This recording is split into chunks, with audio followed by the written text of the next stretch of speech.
I set an alarm for it. Oh, good. Okay. Are we live? We should be. I'm sending John his wifey in the chat. Oh, don't jump. Oh, excellent. All right, everyone, welcome to the Beatcast. Oh, my. Oh, for fuck's sake. What the fuck was that monstrosity you made? It was a recipe passed down to me by my mother. That is not a recipe. That is like, yo, I threw some slop in a bowl. Pigs probably eat better.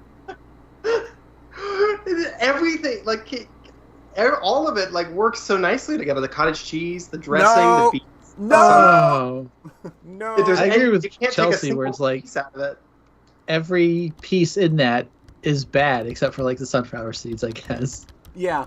What's people's issue with the cottage cheese? It's just I never liked cheese. cottage cheese. I mean, I've literally never bought it before or eaten it before, except in this context. Oh. So I don't know what else it's for. I'm just. Same with French dressing, for that matter. I texted my mom, "Hey mom, what was that wonderful, delicious beet thing you used to make?" Because I've been buying just beets and eating them plain. I wanted to know, what is it that I've you been buying. She said, beets. "Oh, John, don't worry. It's beets, cottage cheese, French dressing, and sunflower seeds." And I was like, Oh "Thank my you, God. Mom. Thank you." Go look at Poncho's tweet.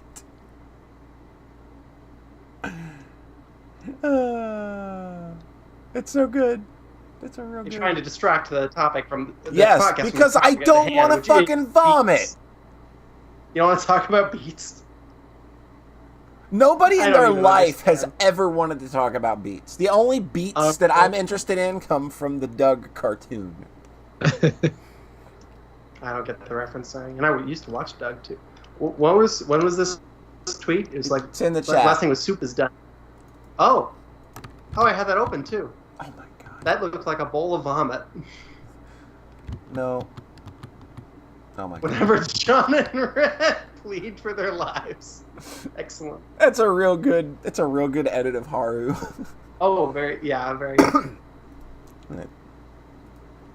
that. Very excellent. I don't understand what the big deal is. What is it? The taste? Is it the smell? The taste? It's all of that shit together. Yeah. Like, nothing about that works. Nothing about that dish is cohesive. Nothing brings it together. I will literally like finish off the beet part, and I'm like, oh, there's a little bit of cottage cheese floating in beet and dressing, and I'll just scoop that. Oh! Yes. Mmm. Oh, there's some sunflower seeds in there too. Oh. Okay, so Polly, Yeah. After 5 is replacing John for Yeah. the Yeah. remaining of the podcast, right? Yep. Yeah. I'm gonna I don't know go how ahead and much get he's on to gonna the bring horn about people that to beet him. wise, but I'm really glad I set an alarm for that. I had an alarm that said, "Welcome to the Beat Cast," that I thought of like 45 minutes ago, and I was like, I need to remember to bring that up at the start. Then I did. Good thing the podcast hasn't actually really started yet. Yeah, good thing. I don't know. Those folks got to do it. Got to see it. Oh, wait. I refuse to use bottled salad dressing out of principle. I saw that. Poncho, like, I bought like the nice salad dressing too. It was like $5 for this glass jar, and Poncho's like, using bottled dressing, huh?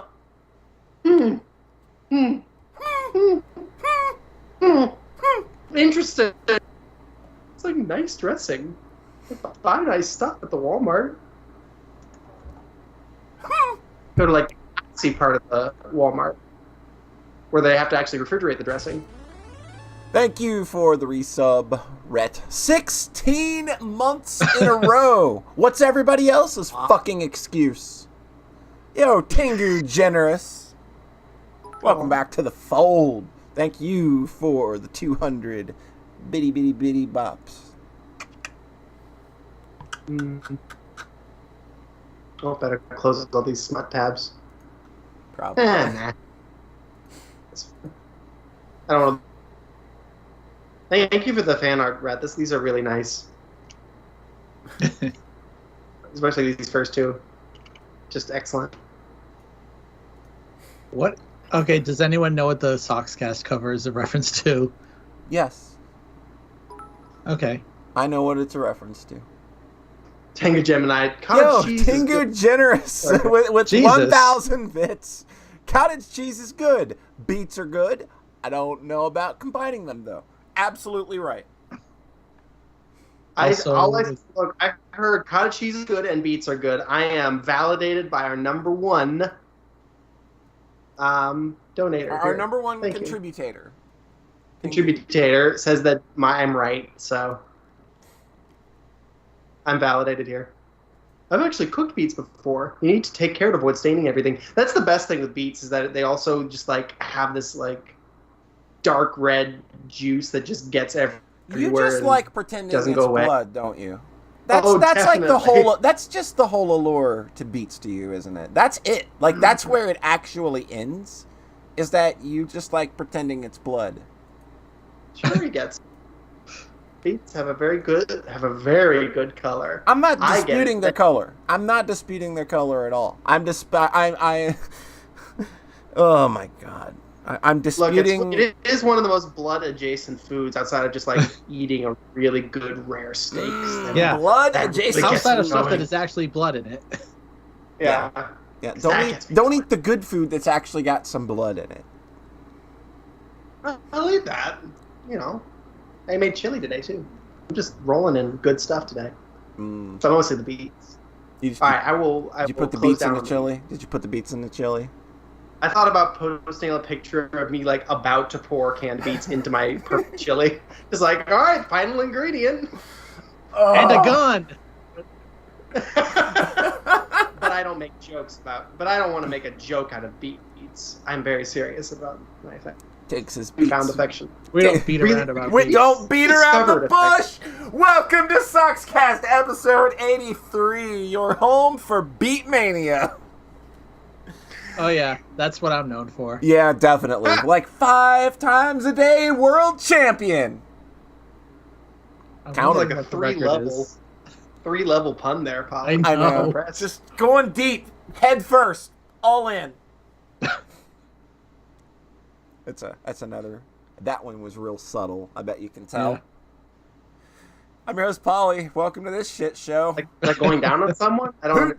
Who did you piss off to end up with this podcast on your chosen MP3 player?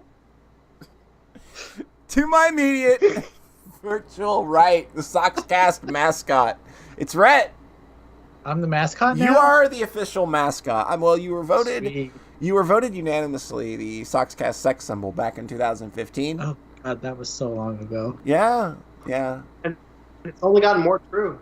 Yeah, it just gets more Yeah, true I'm with time. Finally living up to that reputation. Yeah, like I know, the it's more great. the more you divulge, the sexier you get. Oh god. I do use self-actualized. Yeah, there you go. Just Does he- accept the trash pile that you are. It's not that. Sorry. It's not accepting the trash. I've always known I was the trash. It's being public about being Yeah. the trash that was the hard part. You are very public with the trash these It's days. so good. Doesn't it feel so good? Yeah, just like Yeah. releasing the bonds that once tied you, that once shackled you to the barren earth, but you now soar high and mighty. This is a really overdramatic way of saying he retweets anime titties now. He retweets anime titties and jacks off a fucking lot. How you doing, Rhett? Good. You doing great? Yeah, doing great. Doing just fucking dandy.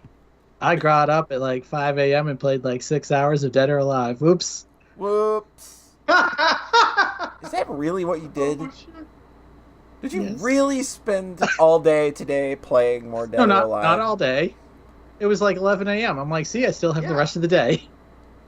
And now you have I'm to still schedule struggling to budget your time. find. Oh my god! I can't believe you're still playing this game. Even though I it's can't like believe the chat is still talking about beats. it's like a game in the loosest fucking sense. Oh, it's not about the... Polly, let's be clear. It's not about the game. I know, but still, like I would have found something else to masturbate to by this point. I mean, I bounced off it for a while.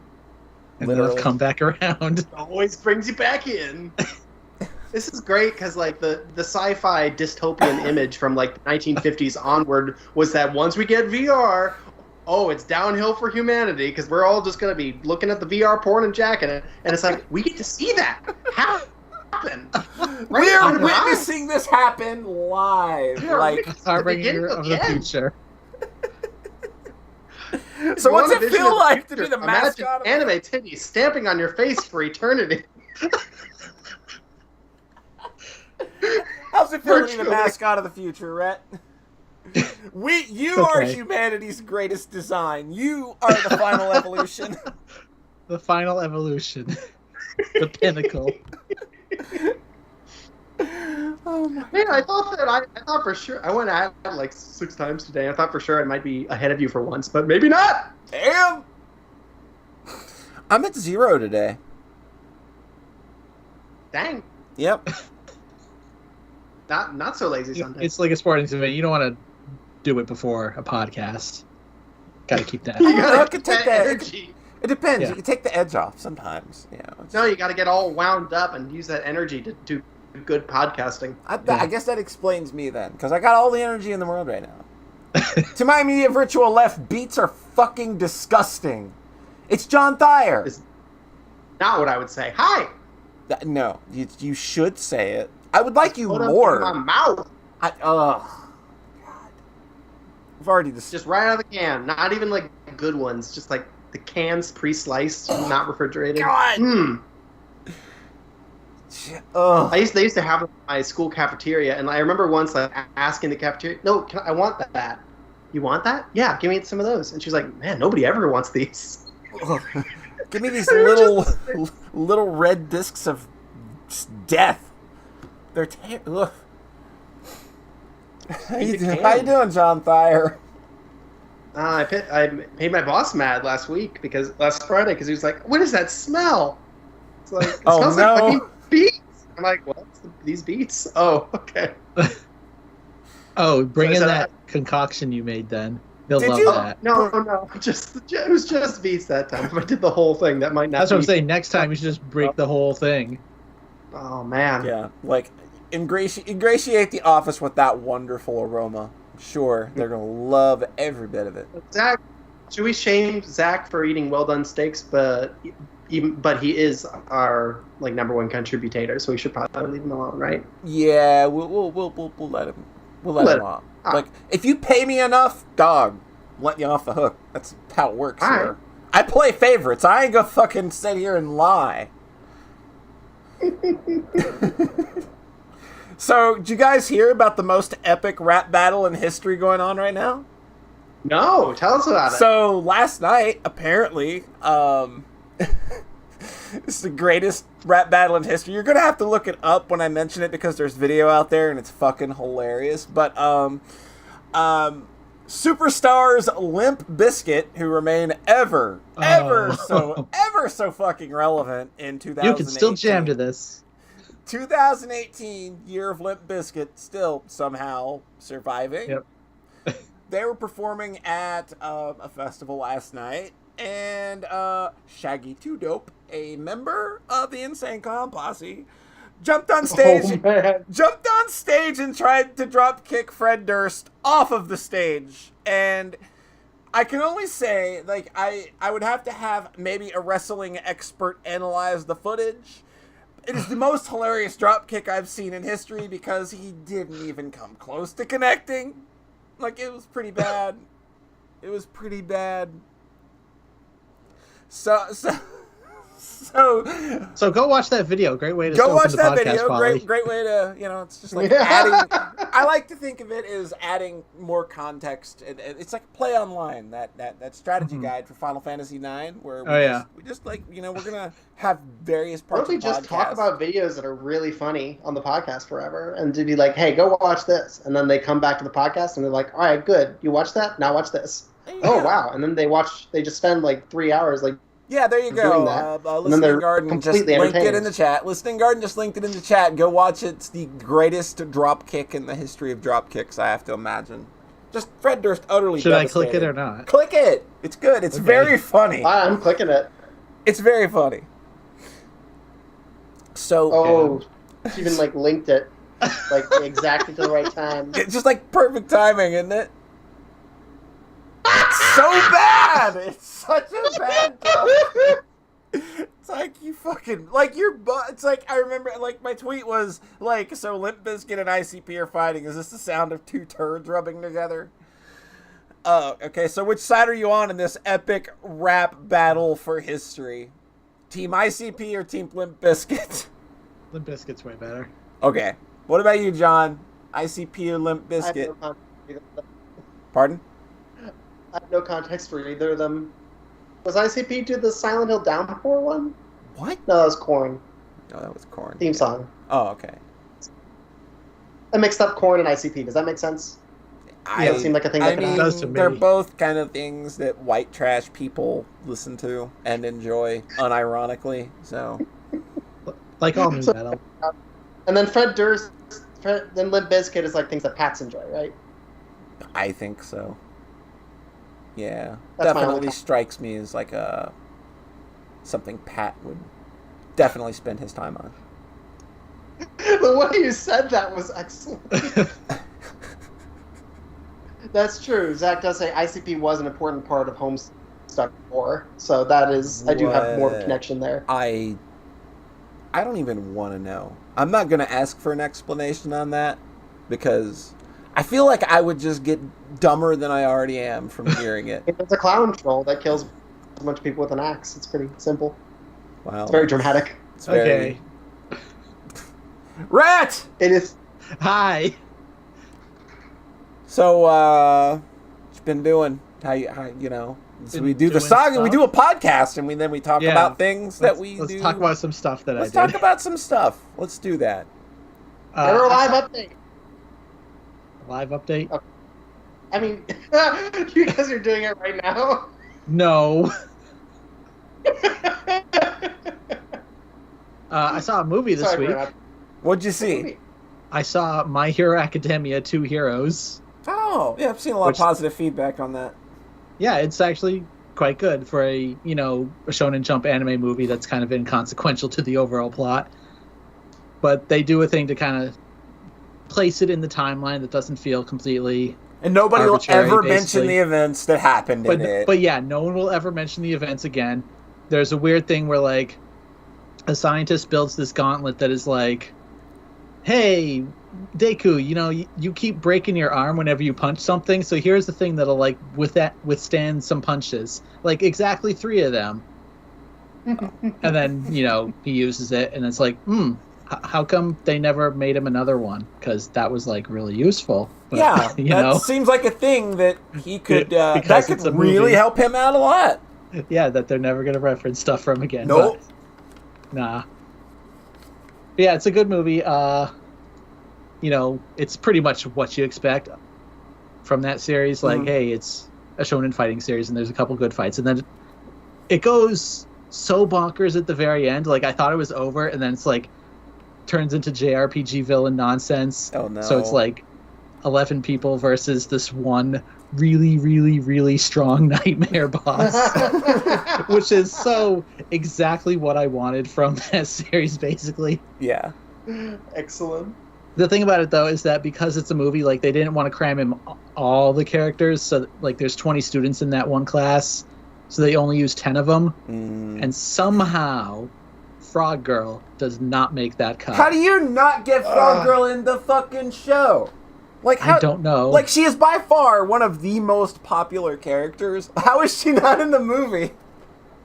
The weird thing is that, like, everyone is technically in the movie, but, like, because they go to this island, so, again, it's, like, literally, it's the standalone story island. Like, standalone story island. Remind me to put that in my RPG. So, like, Deku goes there by himself with All Might, and then it's suddenly revealed, oh, look, everybody else happens to be here, and they're all kind of revealed over the course of the movie. And then 10 of them are together in this one place when the villains attack. So the other 10 are just, like, sitting in the hotel room watching on TV, basically. So it's literally, like, Frog Girl and the Acid Girl, and I think the Invisible Girl are just chilling in the hotel room the whole time, being like, they said not to go outside. Okay. Man, you know, It's really goofy. they could put Invisible Girl in so many important scenes and save so much money, but they don't. They haven't done shit with her. God. She has, honest to God, like, I'm pretty much caught up on the show now. She has done like less than Toga, and Toga hasn't done shit either. Except had a really good reveal. Except they do reveal what her quirk is. I think I mentioned the other day when I'm like, I don't know what her fucking quirk is. Is it just I have a knife? Because that's kind of weak. That's it's a great cool, quirk. but it's kind of weak. That's a great quirk. Like, what's your superpower? I have a fucking knife. Yeah, but again, compared to I sweat nitroglycerin or I am fucking Superman, like, I like that. Like seems a little weak. Like in Persona, there are enemies that are just weak to gun. I imagine there are a lot of things in the world weak to gun. Oh, that reminds me. The weirdest moment in this entire series, and Polly, this was in season 1. So there's that villain attack towards the start, and they're kind of holding out, waiting for the rest of the heroes to show up. Mm-hmm. And this cowboy guy shows up and just shoots the main villain in the leg like 4 times. Yeah. It's so fucking weird. It's the weirdest, like, shattering of suspension of disbelief that I've ever seen. Yeah, it's like, so... Yeah. Oh, that's not right, very guns. superhero-y. Unless you're the Punisher, that's not very superhero-y. Yeah, it's not very superhero-y, and it's just like, oh, right, guns are a thing that could, like, take, like, all of these guys out pretty easily. Yeah. Like, that's a little... Yeah. It was... It's like you sweat weird. nitroglycerin. Okay, I shot you with a bullet. Yeah, so this one guy, and he hasn't even like shown up after that. It's just I have a gun. I'm McCree basically from Overwatch. So yeah, I'm almost at the end of season 3 for the actual show. So like 60 episodes in. So that's like where they've stopped for now, isn't it? Yeah, they just finished season 3. That's why I kind of paused for a bit around episode 50, and then I kind of marathon through the rest of it. I couldn't get through the sports arc. I fucking tried. It's so bad. I knew there was a tournament arc, and I was like, oh man, that might not do it.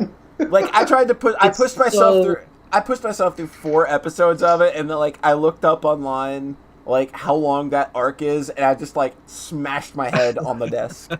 It's the longest arc. And that's so bad. It's so fucking bad. I've never seen pacing like that, where the season 1 is 13 episodes, and it kind of keeps every episode moves things along, and then season 2 opens with 13 episode long sports arc. Ugh. It's just crazy pacing. Somebody tried to argue with me. It's not really sports. You could still watch it. It's not really sport. Like, it being sports isn't my deal. It's so horribly paced, and you know exactly how it's going to end.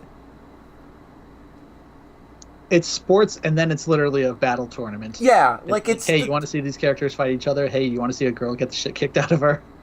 Oh, man. And then the best character wins, obviously. Mm. Someone brought up the Ruby tournament arc, which was like... which was very silly. It, like... was not. It was just a string of fights with no context, and then the plot starts when the tournament ends. It's pretty great, and then it stops. That seems to be a thing in a lot of these shows, where it's like, what if these characters who are all heroes? What if they fought each other? It's like, and now we got no more fucking ideas. Yeah. But so for the end of season 3, though, Polly, you're gonna hate me for saying this. I think they're starting to do Goodbye Bakugo's character arc. I mean, good, I guess. Like, it's only taken 60 fucking episodes. Hey, yeah, like, my favorite RPG only takes 55 hours to get good. Just get past that and you're fine. Yeah. I really hate that reasoning. Oh my god, when people use that on me. Watch 20 episodes, you'll be fine. You know how fucking long 20 episodes is in poly time? Polytime is at a premium. Exactly. People pay good like money for a little under Polytime. 7 hours. A little under 7 hours. I should word that better. Nobody pays for Polytime, okay? Nothing illegal here. Polytime is at a premium, but it is also free. Wait, no. Let's try that again. Brett, what else did you do?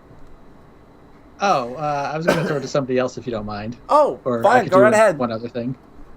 Go, John, do what have whatever you been you up want. to? Well, since you ask, I'm luxuriating on the couch about to talk about. Well, only the greatest, one of the greatest, the greatest works of science fiction of all time. I'm talking, of course, Jesus Christ. about Phantasy Star 2 for the Sega Genesis. That game's Oh, wait. You forgot the online in the title. It's Phantasy Star Online Phantasy 2. Star It's the greatest work of sci-fi. We could only wish. All right, yeah, I have to sit up now. Just to be serious, John, for a few minutes. This is serious. So I played all of Phantasy Star 2 From the top. from the top. Did you after a year ago. use like the patch that I did a couple years ago to make the game bearable? No, I didn't. Boy, Of that's course dumb. not, Boy, that's Paulie. real dumb. I wanted to get the pure experience, but not really, because I used a bunch of frame skip to grind constantly, and I fast forwarded basically every fight in the whole game because it's all auto battle except for the many bosses. Are there many bosses, honestly? There are a lot of bosses in that game. There are 3 of them, a total. Okay, because I'm like, I know Nay, Dark Force, and Mother Brain. And that's it. Those fights Cool. are, but John, you're always bitching about having boss fights that have no context to the story, where Of all 3 of course. these bosses, all 3 of those Have bosses have context perfect to the narrative. Yep, and they're actually, it's really well done. Like all 3 Every of one those of those fights fights is very have well done. consequences and stakes to them, and I think they're all really good. I think what that game yeah. is missing is like a really big robot at the end of every single dungeon. Yeah, that would make it so much better. So I'm being mean, but like, because I saw a YouTube video that was, I kept searching for the soundtrack because I wanted to listen to it, and then I'd see Phantasy Star 2, one of the greatest works of science fiction of all time, Oh a my God. retrospective, part 1. Oh God, there's more than one part. So I kept going like, okay, y'all, I liked it a lot. You need to chill for 2 seconds, please. Yeah, the Dark Force fight is very good, especially for the possession thing. Yes. Where they take the idea of, we have a JRPG final boss thing that is the literal embodiment of evil, and then actually make it like kind of cool and interesting. Yeah. Make it actually feel kind of fairy tale, mythic, in a way that is cool. Like it turns party members evil temporarily, Yeah. which is pretty cool in a I cool saw- way. Dark Force and PSO does that too. Yeah, I think it's real cool the way Dark Falls does that in PSO. Nice. Because then you can team kill. Yeah, you just easily team kill and just pray that the person you're team killing can rest fast enough, and they can't. They can't. Not when you're using mech guns. No. I would love to do the PSO up through at least like end of episode 1 at some point. Just take a couple of weeks with y'all. That I sounds have lovely. a server, John Thayer. No, but I mean like do it with y'all. Like have a nice Okay. really I am You have down to play for Phantasy Star 4 and 3 first. yeah. Yeah, I have to play 4 first. I am down for a PSO Sockscast experience stream if these two are. Oh god, we could just stream it. Yeah. Yeah, Just like, do a I'm down for podcast that. while playing Fun. PSO. Oh yes, ideal. Get back to the roots. Yeah, like I'm down. If y'all want to do it, we'll That get that together sometime. That'll Duly be funny. noted. That sounds fabulous. Because I played like 10 hours or so back in the day when you first set up the server, and it was really pleasant and nice. That game just like oozes kind of confidence and just. It's made by good Sonic act. Team. It just feels good. Phantasy Star Online just feels good, and I like it. So I used maps for Phantasy Star 2 because a bunch of people said you should use maps, and because the dungeons are miserable death mazes, and I wanted to get through the game sometime this year. Especially because I played most of it a year ago already, so I was really just hankering to like fast forward through it. So everyone like said just use maps, it's fine. Just use maps, it's fine. But the thing about Phantasy Star 2 is that the dungeons are the entire game. Yeah. Yeah. Like the towns are really streamlined. Like each town has like 6 NPCs that are repeated a couple times, so there's not very much dialogue. After a climate troll, the dialogue changed for everyone to react to the events. And I was like, oh, cool, I'm going to go to each town and talk to the people and see all the new dialogue. But it turns out that they wrote like 6 new lines of dialogue and then copied them through all 6 towns. Yeah. Listen, buddy, this ain't Trails in the Sky. Yeah. This is not Trails in the Sky. It made me, it was a little bit sad in comparison. Like, oh, okay, so there's nothing for me to do here but go to the next death maze. Yeah. And there's like, I think I went through in my head and counted like all the actual like story sequences, and there were like 6, maybe. It is very economical about how it deploys its like dramatic moments, and then the rest of the time you are death mazing. Yeah, because there's literally 3 pivotal moments. There are 3 pivotal moments in this 30-hour video game. So what are those 3? The same boss fights we mentioned. Well, yeah, I mean... wait a minute, though. There's the dad killing his daughter at the very start. Yeah, that's real fucked up for 1989. That was where I stopped playing as like a 10-year-old or whatever it came out. I was like, what? That's excellent. There's like the intro at the start, dad, daughter, murder, suicide. Oh my god. Which is a lot. End of climate troll, which is a lot.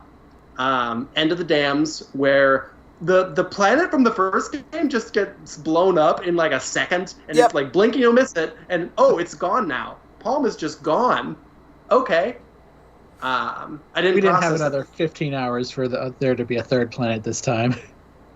I didn't process that until then, that the planet you're on in Phantasy Star 2 for the most of it is the desert planet from the first game. So Mother Brain's technology let them make it all nice. Mm-hmm. And then they can lead lives of perfect ease relying on the Mother Brain. So, yeah, there's the end of that, and then you go collect 8 magic doodads, and then you go finish the game. Yeah. Basically, you meet Lutz from the first game, which is cool. Mm-hmm. Or Noah, as apparently Phantasy Star fans are really obnoxious about translation. Yeah, because those games have had a bit of retranslation, and like a lot of things had to be changed to accommodate for the 4 character limit and names and stuff. So when I googled around for patches, like I saw multiple ones that were like, there are 2 versions of this patch. One that's accurate and one that matches the originals that you remember so nicely. Like, if they didn't include that, then they would be just burned at the stake. Mm-hmm. Like, oh man. So if you play this game, so Phantasy Star 2 dares to ask the question, can you have too much of a good thing? Because obviously, miserable, torturous death mazes are a good thing. Oh, obviously, yeah. And we all love them, but there's a lot of them, huh? Yeah. The dams are real bad. Oh my god, the dam There's portion. one sequence where it's just 4 thematically identical dungeons in a row with nothing else. Like bosses, not even any bosses. It's just you go to Dam 1, and then Dam 2, and then Dam 3, and Dam 4, and then you can continue the game. And if you didn't have maps, that would be like 6 or 7 or 8 hours. But the coolest part about that part of the game is how the enemy designs change and go from like organic to just like these grotesque like technology, but still like just go look at some of the enemy designs for later in the game. Like I think for like when you consider the age of where that game came out, like I think it's really innovative for the time because you weren't seeing art like that in video games yet. It's really cool because for the first chunk of the game, you're fighting monsters that Nate first made at the Bio Lab. Mm-hmm. But then after you beat up Nate first and everything is okay after you beat the boss, then those monsters are gone. Now the government is chasing you down because they think you destroyed their climate control mechanism, and they're chasing you down with the robots, which are suddenly much stronger. And you have to change your tactics because certain attacks aren't good against the robots that were good against the bio mechanisms. So that's the one plus side of the dams, is that gives you plenty of time to soak in like that different strategic side of things. Yeah, which I appreciated. Um, yeah, it's a really well done story if you understand, if you're going into it like expecting the kind of thing that it is, which is like, short story stretched out into the big game, because it's an 80s RPG. It's not a 90s Final Fantasy roller coaster. Yeah, it doesn't have like all of the bells and whistles that would come later. Yeah, you don't spend a bunch of dialogue with Nay before anything bad happens. It just happens, and you just have invested in those characters because of the experience of crawling through the death mazes with them. Like, that is the emotional investment that you're putting into it. So I think that I could maybe have seen myself playing this more legit and maybe having a better time. Yeah, because the dungeons are kind of the game. Whole thing. Yeah. I wish they were a little fewer, and I think there's a lot of them that you could just kind of chop in half, like scope-wise, and have it be okay. Yeah. But I could see myself coming back to this, in 5 years or so after I've leveled up and, I don't know, beaten Legacy of the Wizard or something, and then I'm like, all right, now I'm just a big enough nerd that I can take this on. Maybe after trying 1 again, too. It's completely different from 1, because the way I remembered 1 was that it was very, very open, whereas 2 is mostly linear. Oh, yeah. Just string of death mazes. And then in 1, like, after you got past the really harsh starting grind, it was pretty easy for most of it. Yeah, it wasn't too bad. There were moments. Yeah.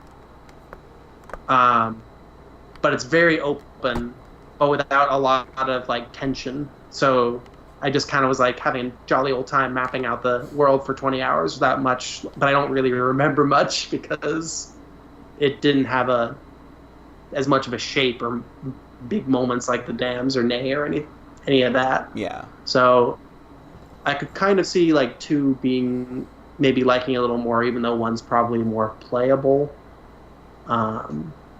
So because you actively play 1 more than just, moving around on your death mazes, because the combat in Phantasy Star 2 is barf! It's a little bad, but it's okay, because you can just auto-battle for almost everything as long as you grind enough. Yeah. I actually had to learn how the fighting worked for the 3 bosses, and I was like, ugh, God, I have to learn what these spell names are now. Sucks.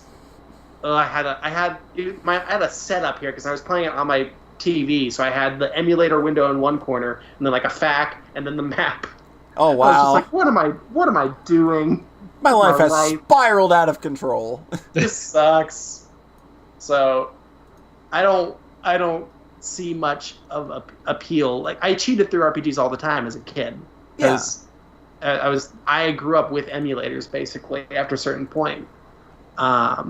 And game facts. So there was once I got to that point, there was no more like banging my head against the wall trying to figure things out. I was just like, the slightest bit of resistance, I would just hit up that old game facts. Yeah. Or no more quitting Chrono Trigger after like 2 dungeons. Oh my god, I replayed up to every time I got stuck in Chrono Trigger, I would just start it over, New Game Plus, and then continue, because it was a used game, and then continue back to where I was, and then it's be way stronger. Just time loop playing Chrono Trigger.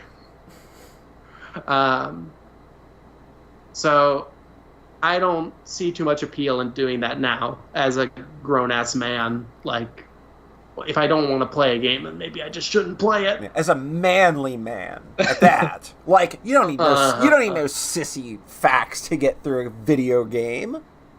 Unless you're playing Kingdom Hearts, in which case, God help you. Fuck those weird-ass progression triggers. Oh, they're miserable. Playing Kingdom Hearts without a guide would be much more miserable than playing Phantasy Star 2. That's how I put it on the box. There you go. Put that on the box. Back in the box. Less miserable than Kingdom Hearts without Less a guide. miserable than Kingdom Hearts. Oh. But I was a little more invested in Kingdom Hearts' story, I think. I got to the end of... There's more there to grab onto. Yeah, there good is. Or bad, at least there's more. Yeah, I got to Phantasy Star 2 I was at the end, and believe it or not, I'd kind of put a lot of pressure on that climax and ending to resolve, like, to be a big deal. And it's And- kind of not. I mean, every story sequence in that game is really stilted and awkward because of the translation and because it just is, because it's an 80s RPG. Yeah. And it really feels it in the ending. I think it's really cool that I did not know the twist. Who was behind the mother brain? That's pretty cool and rad. It's pretty good, actually. I'll give it that. Good twist end of the game. I think I expected it to have more of a Gundam Kill 'Em All ending, whereas it's more like the Butch Cassidy, like ambiguous. They're going out fighting. Maybe they'll win. Maybe they'll lose. Who knows? Yeah. Which is still like bold for that era. Mhm. But I don't know. I cried more at Final Fantasy 1. And that Mother Brain sprite is real good. Oh, it's so good. It's so good that Chrono Trigger basically stole it for the same Completely, boss. completely just stole it. And the name. Yeah, Holy it's moly. literally the same boss. It's just... It's the same boss. It's great. It's so good. It's perfect that they did that. I'm very happy about it. So yeah, I was a bit disappointed. I think I expected a little bit more, considering it was, of course, one of the greatest works of science fiction of all time. Yeah. Which I'd heard from other sources as well. Man, how do you make more than a 10-minute video about that game's story and anything? Like, how? Yeah. Let alone The story need more is than one 10 minutes. Literally Yeah. need more than one video to fucking do it. Are you talking like this throughout? We the whole mentioned thing? every cool thing. Like, probably the coolest little touch is the switching to the robots after the neigh. Like, that was that. When the first time I played it, I was like, oh yeah, okay, I'm here for this. But man, yeah, and the transition where you talk to Lutz, and then he's like, well, you're ready for the final dungeon, and then it fades to black, fade back in, you're on the final dungeon. You're there. And it's just what? It's a video game. It's a video game. So I like Dragon Quest and early Final Fantasy more than I like the early Phantasy Star. I think that's fair.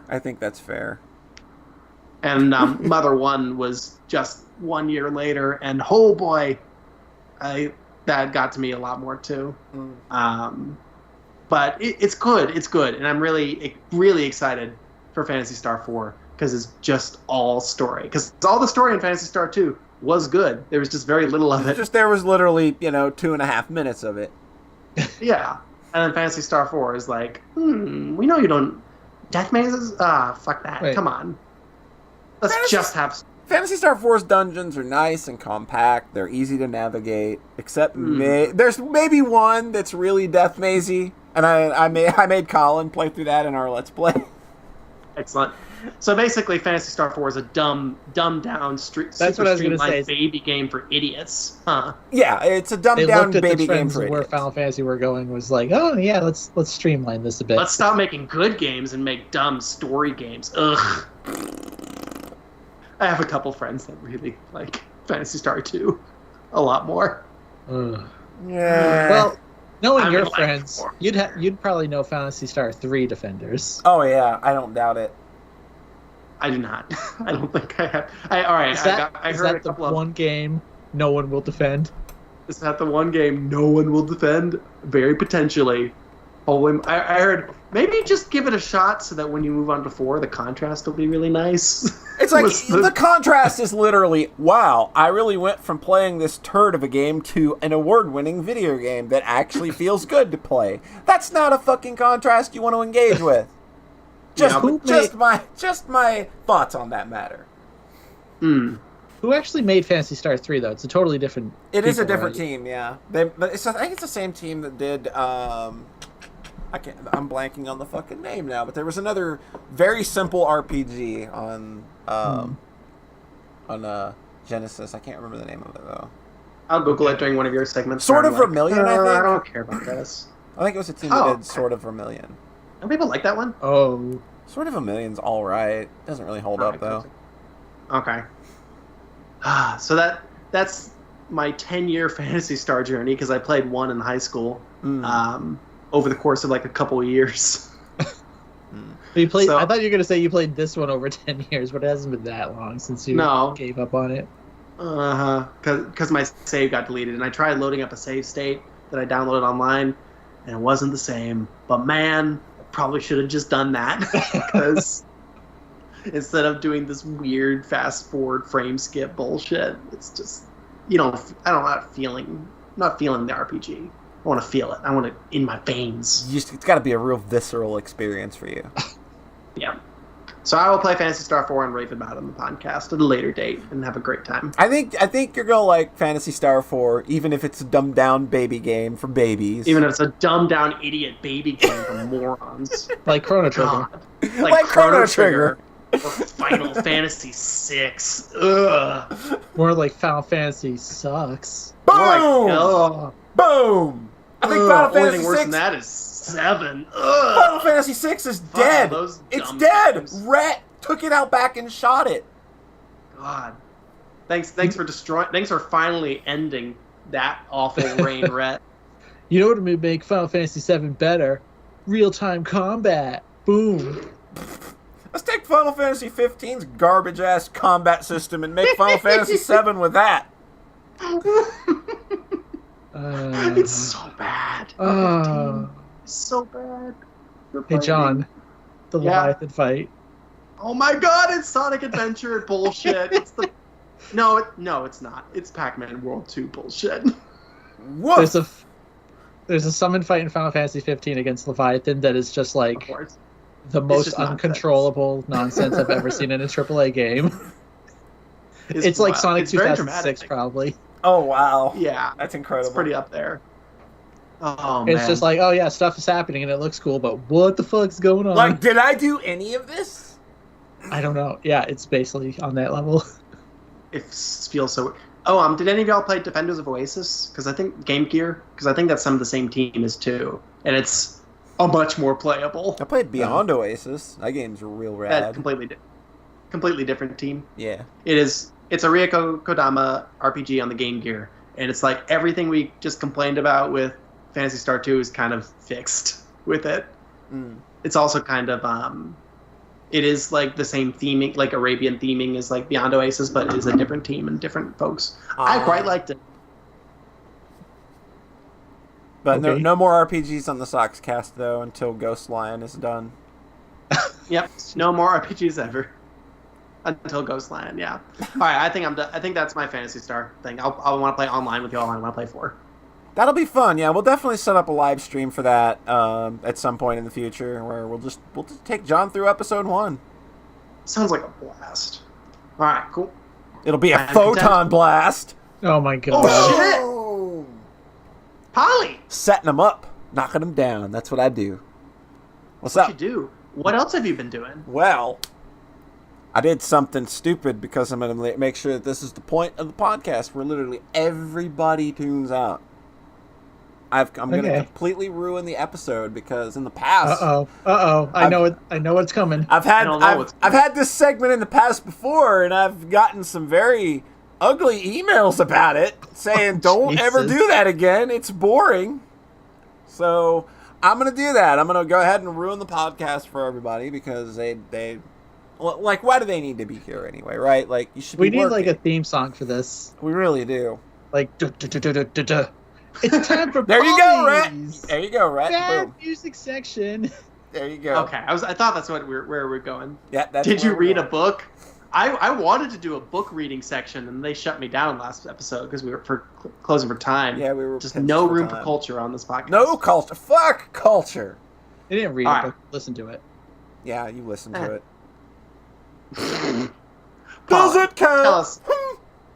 Polly, tell us about the music. A few albums have come out lately. The music. Well, the music that I listen to consists of a few albums that I listen to as of late. I'll try and get through them as quickly as possible because nobody fucking listens to anything. Like I care about one of them. Polly, you can send me the new Coheed if you want. I'll do that, but it's kind of pointless now, isn't it? Why? Because you can't actually talk about it on a podcast. So I've got a monologue here for like 5 minutes about a few albums. Oh man, I didn't even think of that. I totally want to listen to the new Coheed too. So the first album that I listened to was the new Brockhampton album, which nobody listened to but me, I'm assuming. They're a hip-hop collective that kind of got together on a forum, ended up moving in together, and just started making a shit ton of music together. They released 3 albums last year that were very good, called the Saturation Trilogy. That's a pretty cheeky name given the amount of material they put out. All 3 are really good. I highly suggest checking out Saturation 1 through 3. They're just very... What an origin story. That's very goals. Yeah, like... hashtag goals. I think it's one of the more interesting ways, like, a group kind of came together where it's just, like, all of these disparate elements just kind of work together because everybody... Like, it's a group of, like, 9 or 10 people. So you've got a lot of diversity there in terms of what everybody kind of brings to the plate. And I think that's really cool. Their new album, Iridescence, I guess it's the start of another trilogy for them, because why not put out way more music than any other artist would in a year? This is kind of like also a follow-up to one of the members kind of being unceremoniously punted out of the group when it was discovered that he was kind of a manipulative person and abusive toward an ex of his, so they kind of did the right thing and punted him out of the group, and he was kind of a backbone of the group, which is also interesting because like it's like his portions of each record are kind of like a lot of the standout portions of those albums. So to kind of like kick out one of like and the guy's literally the face of all 3 Saturation album covers. So like to kind of pump that energy out of your band and kind of have to regroup and come out like with this new thing, it's really interesting, but it's just like it's more of what they do. It's weird experimental hip-hop / R&B that like nobody is making anything that sounds like them. It's just very weird and fun and quirky in its own way. I'm only mentioning it kind of just in passing because it's just like, hey, it's a nice, good hip-hop record, clocks in at about 41 minutes, in and out, you're done, it's a breeze. It's just kind of like, it's like a perfect cap to the summer album, I feel like, because it's just kind of got that vibe to it, which I think fits. I think the original name for the album was like The Best Years of Our Lives or something like that, but sort of kind of like weird to say that after you punt one of the main founding members out, so I guess that might have felt a little weird. I like the other name for the album. It was just Puppy. Like, I thought that would have been good. Like that. Puppy. Yeah, just Puppy. But yeah, that's a good album. Brockhampton, Iridescence. Like, if you want some nice, chill hip hop, it's cut with a lot of weirdness and a lot of queer positivity. Because Kevin Abstract is very outwardly homosexual in his raps, which you don't fucking hear ever. Yeah. It's really nice. Really good stuff. It's really nice. All right, I'm excited here for this. I haven't really heard about them much before, so that. Yeah, like also it might just be, the origin is very nice. Yeah, I think that like Iridescence would be a good starting point, and then maybe try the Saturation Trilogy if you like what you're hearing. Cool. That would be my and another hip hop record that nobody's gonna give a fuck about. Lupe Fiasco's Drogas Wave. This is oh my god, it's like a 95 fucking minute album. Good lord. That's long. It is very long. It's like 24 fucking tracks. It's like, dude, that's a lot of music for one album. That's a trilogy. Yeah, it's almost a trilogy. And it almost kind of is, because it's sort of a concept album in the sense that maybe only the first 8 tracks carry on that concept. But it's a good concept. The concept is sort of centered around the slave trade and like slave ships having to throw slaves overboard on their way to avoid sinking in order to smuggle in both the slaves and the drugs, and then kind of the concept behind that, and then like, you know, obviously like slaves being thrown over symbolizing the wave, is that like the slaves that were thrown over, turns out they can breathe underwater and have created a utopia like where they live forever, and they hunt down slave ships, and like that's a really fucking cool concept. And like one of the early tracks in the album is just like an entire verse of him naming off all of these known slave ships, and it's just like, that's incredible, because it's just the names of ships, but he's making it work as a rap verse, like no other words, just names of ships. That's incredible. I wish I could remember what name of the song was, but there are so many. I think it's Wave Files. Yeah, I think it might be Wave Files, the song where he does that. But it's Lupe Fiasco. This dude's got bars for days. But like I said, he kind of gives up on that concept maybe after 8 tracks. And then there's kind of like a small spoken monologue taken from someone on an interview about Helter Skelter and all that stuff, which still kind of ties. And then you get into these second set of tracks that have these really uplifting messages. I think 2 of the better ones are about 2 children, 2 African-American children, like separate stories. So each one has got their own song about, like these kids died under terrible circumstances. One of them was like a 3-year-old that ended up shot in Chicago, and another one was, that's where I live. It was a highly publicized, like immigrant vessel sank and a kid's body washed ashore, and he wrote these songs about them, but as stories of if they'd lived out these wonderful like moments of helping others and being a credit to their community. And it's actually just like, I think that's a really sweet gesture, and it's just the stories that he tells are very, like, it's very touching. It got me choked up a little bit when I was sitting there like, wait a minute. Oh God, I know what this song's about now, and I'm fucking crying. Oh. But it's really good. Like, yeah, it's let's see, what are the songs here? Like, what were the names? Alon Forever and Jonula Forever. Yeah, he wrote 2 of those, and each of them kind of round out that second half of the album. And then, like, there's this third part of the album where it's just like, oh, I'm gonna rap my fucking ass off now because I got bars for days, and it's real good. But this is a lot to take in. Like, it's just like it's a little too much. Like, if for one go, and he has a very specific kind of beat that he likes to ride, and like I kind of have an issue when albums kind of don't change tempo very much, where it's really hard for me to get through them. Mm-hmm. Yeah, that makes sense to me. But Drogos Wave it comes highly recommended, but if you're not familiar with Lupe Fiasco, I would say maybe start with The Cool or Tetsuo and Youth first, because those are kind of like lighter meals. They're still pretty heavy, but they don't quite have like they all kind of follow that same formula of, I got a concept, whoops, I forgot the concept. They all kind of fall off on that same way. Oh man, it's just he can't quite carry it through. It's like all 3, like this would have made 3 really good EPs if he would have released them like that, because they've all got very distinct like starts and ends to each portion of the album. So yeah, like especially that first half concerning like the actual Drogos Wave portion of the album is just wow. Like the stuff he's saying there is crazy, and like I said, like those really touching tracks later on are just really good too. So yeah, Lupe Fiasco, Drogos Wave. It comes highly recommended.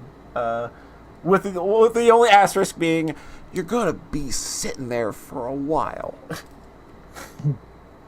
So make sure you're doing something where, you know, you're not just sitting there for 90 minutes staring at a screen. Do y'all do that? Like, no, with music? Just never. Like, okay, just like sit and listen? There are albums that I do that with, yes. I will throw it on and just vibe the fuck out. Okay. Yeah. Because that is... Yeah? I did that one time with, like, an album you'll think it was funny with. The second Proto Man album.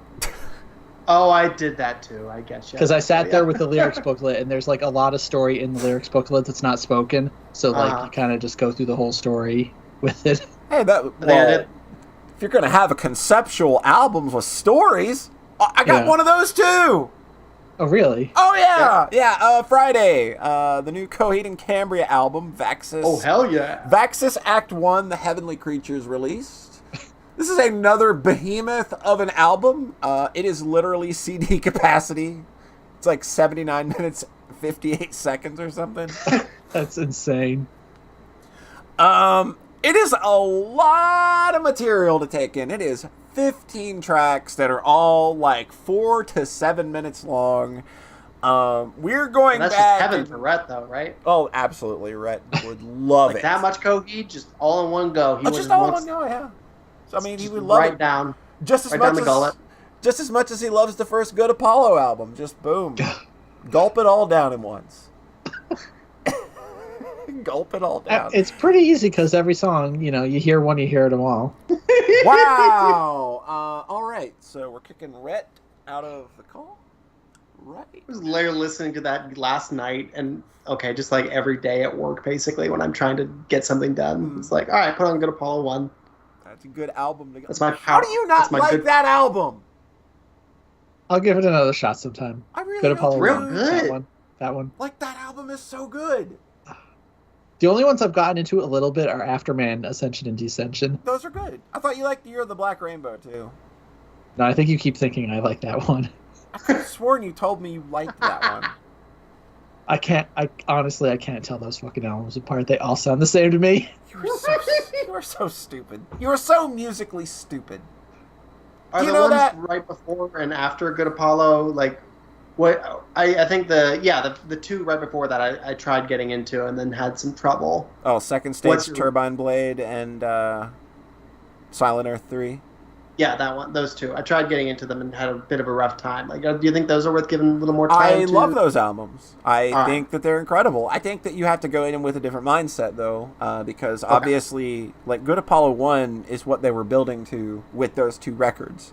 So when you listen to Second Stage Turbine Blade, it is very indicative of sort of the hardcore / emo roots that they had. And then Silent Earth 3 moves on to the more progressive elements, and then Good Apollo 1 combines those. Gotcha. Because I think it's with Good Apollo 1, there's this sort of emotional core there. Yeah. That's like really obvious of the, not breakup, but like the relationship angst. Yeah. That I found cause to connect with over time. Yeah. And there's less of an obvious, like, through line there with the preceding two, I think. Yeah, like, you definitely, like, I think Good Apollo 1 resonates so much because it comes from a lot of real things that was happening in Claudio Sanchez and his, now wife's relationship at the time. There was already a lot of relationship angst that went into that album. I mean, I think he literally told her at one point, I don't think you should listen to this album because I kill you in it. What the fuck? Oh man, it's bad. It's like da da da da da. Slam your head in the door. Yeah, it's pretty violent at the end. Yeah. There's one I've had on loop because it was just really resonating with me. I think it's Once Upon Your Dead Body. Yeah. Yeah, that's the one. Yeah. I hope you die right now. I hope you die right now. Literally a refrain while the chorus is going. It says that as the song ends. You die right now. So it's a very straightforward moment of there's a very straightforward emotional connection there. Yeah, and it's got the Willingwell on it, it's got the Willingwell, man. 28 straight minutes of super great music. Yep. Oh. Back to Vaxis Act 1. All right, well, it was good for us all to kind of go over our Coheed experiences. Yeah, it's good to hit tangents. Yeah. But like I said, like I've kind of listened to this about 4 times since Friday because it's just a lot to take in at once. And where I feel that when you listen to older Coheed and Cambria records, and especially if you listen to them sequentially, you hear them building upon their sound, adding more to their sonic palette with each album, and you get to the Afterman, and that's kind of sort of where I feel they stopped integrating more stuff. Like, the Afterman is kind of like, okay, like, we filled up the well, this is all of our sounds, we've added the last bit, and then you move on to The Color Before the Sun, and it's like, it's a good album, but it's kind of like, you guys are kind of getting a little comfortable, aren't you? You're real comfortable with these songs. There's a couple of new things you're doing here and there, but most of that album I feel is pretty forgettable. Which one again? The Color Before the Sun. Gotcha. Okay. That was the one that was released a couple years ago. Mm. So this new album is the start of a new trilogy of 80-minute albums, I think. Yeah, big theme. Trilogies are big. And like, I like a lot of this album. Like, I've had it just in my head. Like, I can hear these songs. So there's been a connection made that I can remember so many of these songs, just kind of like, because I've only listened to it 4 times. Yeah, that matters a lot. But a lot of this album has stuck in my craw, which is a good sign. But I don't think I've fully kind of settled with it yet. Like, I think I still need like another 2 or 3 listens for the whole thing to kind of click together. But I think that my criticism still stands in that I feel like when you listen to those older Coheed albums, they're expanding the Coheed sound, whereas I feel like the last 2 albums, including Vaxxus, I feel like they're playing the Coheed sound, if that makes sense. Mm. Whereas I don't I get that. I don't feel that this album adds anything sonically to what they do. I don't feel that it's diverse as it could be. I feel that like there's just like this kind of like 2 or 3 songs kind of in the middle that feel a little pudgy, whereas I don't think you run into that issue on Good Apollo. Whereas that album, like, and that's sort of like the vibe they were giving off going into this album, is just like, this is going to be the Good Apollo Volume 1 rival, and I kind of just like on first few listens don't think we're there. I think it's good, but I don't think that you're quite there, because there's just kind of like I listen to this album and I can go like, okay, The Dark Sentencer, that's like a 1-to-1 song. If I could go back and say that that's just okay, it sounds like Century the Defiant from the previous album. It Walks Among Us, that's sounds a lot like Eraser from The Color Before the Sun. Like, it feels like they've got these sounds and they're just kind of making these songs with those sounds. So I was right. No, you're not right, because the songs don't sound. Right? All this time, Polly's finally agreeing that you were just right all along there. Yeah. No, because I don't think all the Coheed songs sound like other songs. They all sound the same. I don't think that that's an accurate representation. That's exactly what you're saying about this new album. No. I'm saying that there are analogs that can be created in terms of mood. But they're not. But I am not going to say The Dark Sentencer is the same song as Century the Defiant. Well, it's not the same song. It just sounds the same. I'm going to just ignore everything you say for the rest of the segment. How about that? Okay. I had the funniest thing ever was when I started up Second Stage Turbine Blade, and it was the first Coheed album I'd listened to besides Good Apollo, after listening to Good Apollo like 50 times. Ooh, that's got to be jarring.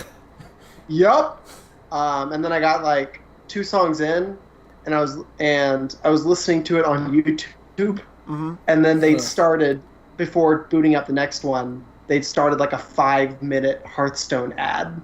Oh. And it was like this like slow build up where they were like walking on ice, walking through snow up to a building, and then they open up the door and then they're in a pub, and then after like 2 minutes of like atmospheric build up, they do like a musical number that feels very, like old musical movie. I was like, whoa, this is a weird direction.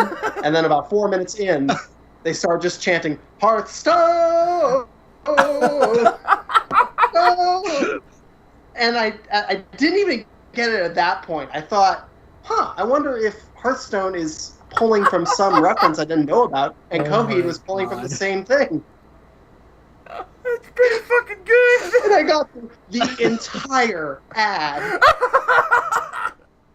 And then after I finished it, it didn't start the next song. And then I opened up the video, and I was like, oh, okay, yeah, that makes sense. And then I started the next one, and then it sounded like kind of more of what that was. And I was like, oh, this isn't different. I was like, oh, I thought they were being really like out there. Okay.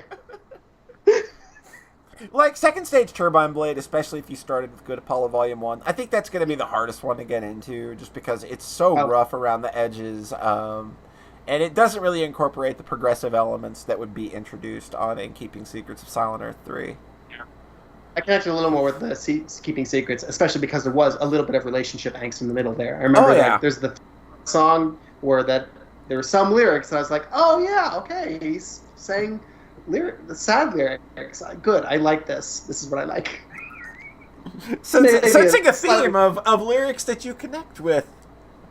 Yes. So that's my Kohi journey. I'll just probably check out this new one. Yeah, go for it. I think go ahead. Like I like this record. I'm not. I don't think that I'm at a point in any way conceivable where I could say like this is like one of the best or one of the worst because it's only been out for like 3 fucking days. So you know, I'm not gonna like. I'll probably have more to say about it because I mean honestly, this game's going to be, or this album is likely to be on my album of the year list at some point. So. You'll hear more about it if you listen to that awful podcast that doesn't exist anymore. Oh. I was going to say, is it just a once-a-year podcast now? Yeah, it's just a once-a-year podcast with me and Taylor now. We kicked the other two out. That's nice at least. Yeah. You still got that at least. Mike Peachy says, I need to give Dirty Computer a listen. Yeah, you do! Yeah, you do! Janelle Monáe's Dirty Computer is real fucking good. Holy crap. Good. Like, it's just, like, the spaciest, fucking, jazziest, like, I have a hard time putting that album in a genre because it's not a hip-hop album, but it's not an R&B album. It's more of kind of, like, this weird techno space pop thing that, yeah. Rhett, go listen to Dirty Computer. I want to hear your thoughts on that one. Oh, jeez. It's just really interesting. I like OK Computer. Well, you like Dirty Computer, too. You got 2 companion pieces. There's a 1-to-1 relationship there. Yeah, it's just obviously. Like they're a series. They go perfect. Yeah. Even though it's different artists, you know, same thing. Okay, see, I looked up Dirty Computer on Wikipedia, and it has a bunch of genres that are literally what you just said. It's not, but then one of them is neo soul. Yeah, that's a good genre that I would. Yeah, it's very soulful. Yeah, I think you should listen to that album. Soul. You should listen to that album. I want to hear it because, like, I know that you like shit like Portishead and things like that, and this gives that kind of vibe, but it's got a bit more of a strut to it. Yeah. Cool. So yeah, Vaxxus Act 1. Like, I'm pretty okay with it for now, but I can't really make any kind of final calls on this for a while. But I like it. Hey, Rhett. Hey. Got anything else for us? Got a game. So I guess we're not allowed to talk about JRPGs anymore, though. That John was like, no more JRPGs. I don't know if that was just for him or not. No more JRPGs until everybody plays Ghost Lion. I'm kind of done for the day then. Sorry, sorry, y'all. I think Polly would be too. I would be. Yeah, this would be like literally the end of the podcast. Well, all right. Starting next podcast, no more JRPGs until Ghost Lion. Okay. Well, I've got a game. Okay. It's called Crosscode. Hey, I have that. I have that too. So that's what you're playing. I was wondering if that was Cosmic Star Heroine. I was like, what is this? No, very different style. Even though, Cosmic Star Heroine is very much, hey, want a Phantasy Star imitator? Yeah, right? Basically, yeah. This gets a little. This kind of feels like PSO in a way, yeah, because it's based on like it being a fake MMO. Mm-hmm. But you said we can't talk about JRPGs, but that's okay because Crosscode is secretly a puzzle game. Yeah, I was starting to notice this weird trend of everybody talking about, holy crap, there's a lot of puzzles in this game, and I'm just like, oh god, am I going to regret my purchase? Hey, Polly. Yo! Don't listen to this. John. Yeah? Block puzzles. Yes! Oh no, I heard it! He told you not to listen. I said, this looks nice. So, this game's weird. I've been hot and cold on it, and I'm currently warm on it, which is good. It starts really strongly, kind of focusing on the story. The plot of the game is that you're this girl who's stuck in an MMO, and like everybody else is just a normal player, but you're stuck there. So it's Sword Art Online, basically. Kind of. But like in Sword Art Online, everyone is stuck there, I think. And it's awful. And it's awful.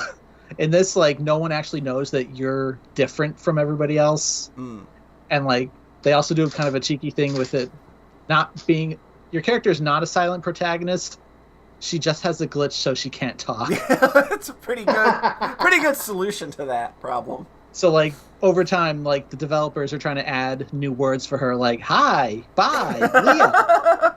So that's all she can say. Like, it's, like, kind of the quick chat in PSO, basically. So, like, where I'm at, she has, like, 6 words, I think, and they're, like, but for a huge part, it's, like, she can only say hi or her name, Leah. So people are like, oh, okay, I guess you've got that bug. So, like, everyone else thinks it's just kind of this common bug that happens to, like, 1% of people. Mm. So, like, the first hour of this game is really strong because it's establishing the story, and you're like, man, the gameplay feels really good. It's, like, kind of got a top-down shootery thing where, you know, right analog to aim, and then you throw balls a lot. Yeah. It's basically a gun equivalent, but your character is actually just throwing balls really, really quickly. And then you've got some melee combat that feels really good. And then you've got puzzles, lots and lots of puzzles, using these mechanics you have. Bouncing balls everywhere. Yeah. So, like, a huge part of the puzzles are, like, you know, if you throw the ball at a 45-degree angle wall, it'll bounce off, and then you're ping-pong and stuff all over to hit targets across the room and stuff.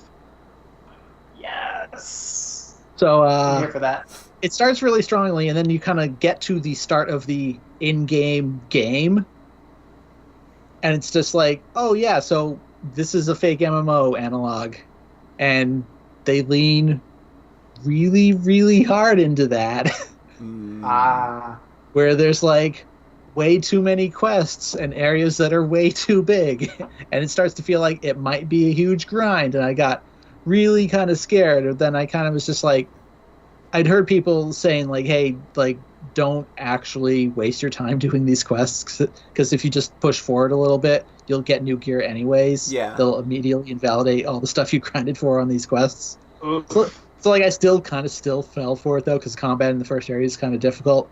Like, it felt like I was killing stuff a little slower than I should be. But then I did eventually just push forward, and, like, I got to the next town, and it was just like, hey, you want to buy some level 15 gear for, like, 800? I'm like, oh, okay. Like, I just replaced everything I had, like, in a minute.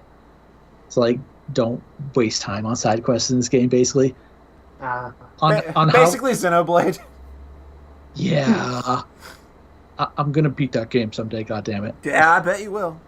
He says after playing for like 3 hours, then dropping it again. I tried to go back to that, and it was like, man, it's been another 2 months since I played it last. What the hell? Oh my god. That's so weird. That it still has its hooks in you. I mean, I've had it, like, on the top of my, like, Steam favorites list for like 3 years or probably now. It's been a while. Anyways, Crosscode. So, yeah, the game is new, so I'm not sure how accurate this is, but on How Long to Beat, Crosscode says, like, main story, 21 hours. Completionist, 90 hours. Like, it's a fucking huge gap. Yeah, and, like, that's a little fucking nuts. The other thing is that, like, in the overworld, there's kind of jumping puzzles where, like, you'll see all these treasure chests out of the way, and, like, they'll have, like, really specific, like, oh, if you go over here, then jump through all these, like, kind of secret paths, you'll get to that treasure chest, and it'll be, like, 3 healing items, and it's totally not worth it at all.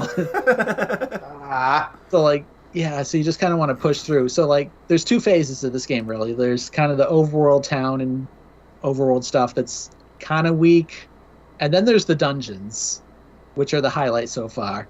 And the dungeons very much remind me of Ocarina of Time, because they are just slow grinds, shitloads of puzzles, and just way longer than they probably should be. Like, I'm talking probably like a couple hours. Oh my god! Like, I've only done 2. There might only be like the main 4 or so, and then maybe an end game or whatever. Yeah, that sounds reasonable. Yeah. So, like, yeah, it's like they're very much Zelda dungeons, but maybe a little more tightly linear, and like almost every single room is just a couple puzzles, and then you go to the next room and it's just more puzzles, and then you go to the next room and maybe you'll have like a kind of a scripted enemy encounter. Like, it's not 100% puzzles. The other thing is that in the overworld, combat against enemies feels kind of mushy, because like, you just heal after battle. As long as you let your chain drop, you'll just heal automatically. But when you're in a dungeon, like, it'll be kind of waves of enemies, so you have to survive and not Yeah. take as much damage, and you're alone in the dungeons as well for story reasons. Fighting feels a little less consequential.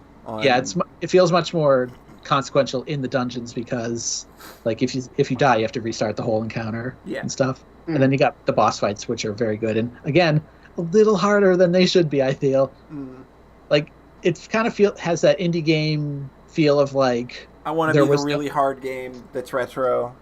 Not even that, just like lack of playtesting, maybe. Yeah. Even though this actually probably did have a ton of playtesting because it's been early access. Yeah, it was for like in 5 early years. access for a fucking year or so. But it, like, I guess I would compare it to Hunters in the way that Hunters is a little bit longer than it probably should be, and a little more like it's just kind of indulgent. Yeah, like, a little bit harder than it should be. And that's like, fine. That's fine. Yeah. But I got it's kind of it can be kind of cute, I think. Yeah, if it's definitely feels nice. I don't know how many people made this, but it definitely has that kind of like rough around the edges feel to it. Yeah, and I got real mad at the first boss in the dungeon because I just like I got the first 2 phases down so pat, and then the third one kept one-shotting me, and I'd have to start the whole thing over. Oh my god! Colin says Crosscode was in development for 7 years. That's God. The sprite art is very good. Oh my god, it's so good. It's so good looking, and like there's a lot of it. Yeah, it definitely feels a little overambitious. And I'm hoping the story pays off. Like it's not bad, but it's again the whole fake MMO thing. They lean into that a lot, especially towards the start, and then they start to kind of peel back the layers of what's going on here. Mm-hmm. And there's this one girl who keeps teaming around with you that's really cute, and like for some reason she hasn't realized that you can't talk because she just loves to talk herself. It's like having a John Thayer around you. Yeah. He would never know I had laryngitis. Wait, what? I was making a joke. I was making a joke at your expense. I know, and I said, wait, what? Like I didn't hear you. Like that was the joke. Okay. And yeah, the characters all have this kind of PSOE kind of like sci-fi like robot parts on them. Like they look a lot like PSO characters. Yeah. Like the broadcasters with the human face but robot body. Mm-hmm. And like you join like a fake guild of like, 7 other players who are all way higher level than you basically. This sounds like Dot Hack done right. It's probably maybe is. How much of Dot Hack did you play? I forget. About 8 hours, and then I decided I'm never playing that game again. Oh. I remember you started off so optimistic. Yeah, I was like, I want to do this. I want to see this through. And I was like, oh no, I am so fucking bored. And then I looked up how those games progress, and all 3 games literally have the same progression and literally have a tournament arc in the middle. I'm like, I'm never touching this shit again. We love tournament arcs. It's really funny because Trails in the Sky has a tournament arc. And it works. I won't say which game. In each game? No. No, I was in one of the 2 games that there is a tournament arc, and it's just like they make it work because it's a cool part of a plan. Cool. Yeah. I also mentioned how there's also a part in one of the Trails games I compared to the dams in Phantasy Star 2, and Polly was like, no. These are much better. They are not like the dams. Not at all. I get what you're going for, but it's much more straightforward in Trails. Much better. It's over in like an hour. Yes, and it is. It doesn't last 13 episodes? Huh? We're talking about the 4 dams. No, we're not talking about the tournament arc. We're talking about the 4 dams analog. Oh, don't worry. The tournament arc is a good couple hours. It's meaty. Okay. So yeah, Crosscode, I was a little worried that it was going to be super grindy because it just gives you that overwhelming sense at the start. But it seems like if you kind of push forward and just mainline those big dungeons, like it's totally doable. Because, you'll start leveling. The dungeons sound pretty fun. Yeah, the dungeons are a lot of puzzles, though, which I'm like, oh man, But this see, is gonna I'm okay really with- put I'm- some people off. I'm okay with Zelda type puzzles, and like I've played a bit of Crosscode already, so I know what Yeah. kind of puzzles it dabbles in, and I'm okay Yeah. with them. Like it didn't seem like it would be the kind of thing that would annoy the Yeah. fuck out of me. Like I don't want to do. I don't. Like it'll do. I like it, but it's way too much for me. Oh, see, that's what I'm thinking though. Is that this starts like seeming like it's gonna be okay, and then Mhm. by like the desert dungeon I just did, it gets really hard. Like I think it's harder than it'll do on a puzzle level. Oh no. I It'll do came got so to be. close. It'll do was a bit much for me by the end. Mm. Mhm. And I'm just like, oh man, is this gonna get even harder? Because it starts like the dungeons themselves reminded me of Ocarina of Time, but then like the puzzles themselves kind of remind me of Breath of the Wild, where it's a lot of like mechanical interactions and like kind of thinking about how things would interact with each other logically. Mm-hmm. Mhm. And because you start with neutral bullets, and then so far I've gotten fire bullets and ice bullets. So there's like, oh, there's water over here, and if you shoot it with fire, it'll like explode and evaporate, and if you shoot it with ice, it turns into an ice block. And like all the puzzles are kind of like how these elements play together, and how do I make this thing go over there and then slide across the floor and hit this fire thing, and Mhm. sometimes you're just like, what the hell do I have to do here? And then, yeah, it can be a little exhausting when you just get to a room with 2 puzzles and then go to the next room and it's more puzzles. Teleport rod puzzles. Ugh. And yeah, sliding ice blocks and stuff. Funner says there are already long plays on YouTube, so you can just look up a solution when you need to. Just look up maps and solutions and just breeze through It's it. the way to make the That'll game be fun. That'll do it. Then you can just get to the story. So far, I haven't looked anything up, but I asked him one puzzle solution and then went back to the game and finally figured it out. And I tabbed back to Twitter and like he had just posted the solution like 10 seconds ago. I was like, no, I'm good. I figured it out. You know what's good though is that like Yes. you and Colin are playing the game at the same time, so you can do that like kids on the playground talking about Nintendo games thing. And I think that was also that. really fun when we all did it with Fez. Like we were all kind Oh, of that trading was shit. so We fun. were trading shit back and forth all the time, and that was really fun. So, like, I think that this game would actually work with that, but that's like, I don't really want to jump to playing crosscode right now. Yeah. I've got Falcom games to play. Like, what else am I can't. play Like, what else do you want to What? do the rest of the year? You just play Falcom games and Ghostline. What else is there? The funny thing is that the game Hey, kind of Ghostman. plays into that too, where these dungeons, your other party members are going through them at the same time as you, but they're instanced. Yeah. So they'll give you text messages like, oh my god, fuck that moth boss and stuff. I hate moths. It's I cute. want to beat up whoever made the enemies in the dungeon. Yeah. That's Pretty real good much. shit. That's real good shit. Love that. I wish that like Neptunia, Cyber Dimension Neptunia had done more of that, because there are some things where like Neptune has gone AFK. She'll just stop Nice. moving. Like I wish they would have played more with that kind of stuff too, but it's just like Yeah. a one very specific instance of it. Sometimes those games, they always feel like they could go further You could just in a push direction it and they don't. A It sucks. little more. If you had just made the hard commit a little more. Mm. So yeah, Crosscode seems pretty good. I'm I'll have really more to glad. say about it in the future. Yeah. So at first I was like, man, I don't know if this game is actually 100 hours long, but then it's like, oh, it's not if you just kind of push through. Mhm. And that sounds like I'm kind of hating the overworld stuff, which maybe is a bit fair, but the dungeons are real good at least. Yeah, that's good. So John, Yeah? play any JRPGs? Or do you want to take a 5-minute break? Oh, sure. Yeah, I could go for a ginger ale. All right. We will be back in like 5 minutes or so. Go do whatever it is you need to do. Maybe you got a tinkle. I don't know. I'm not you, and I don't have your bladder. We'll be right back.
That's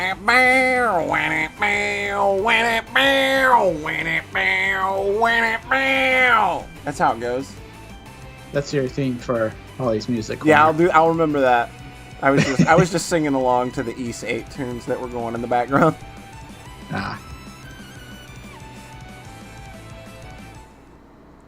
How you doing? I'm doing. You doing the do. You know how you do. I'm doing. I'm doing. Hey there, nerds. Whoa! Wow, slander.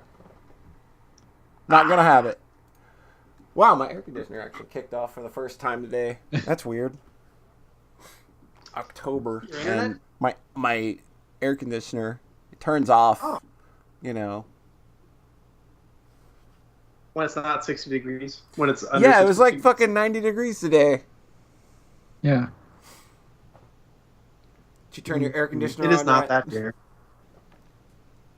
I imagine it's probably pretty comfortable there.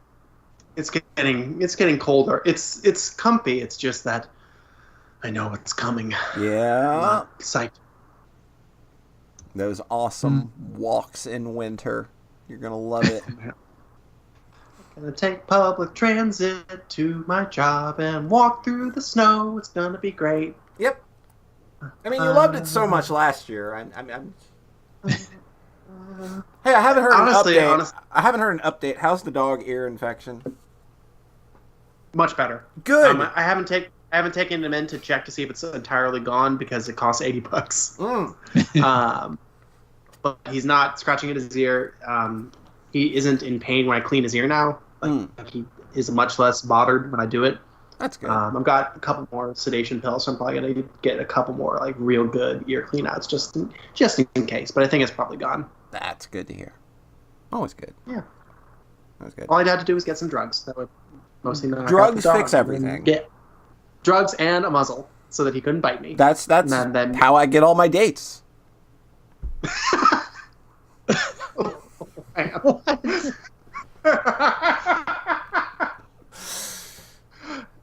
All right.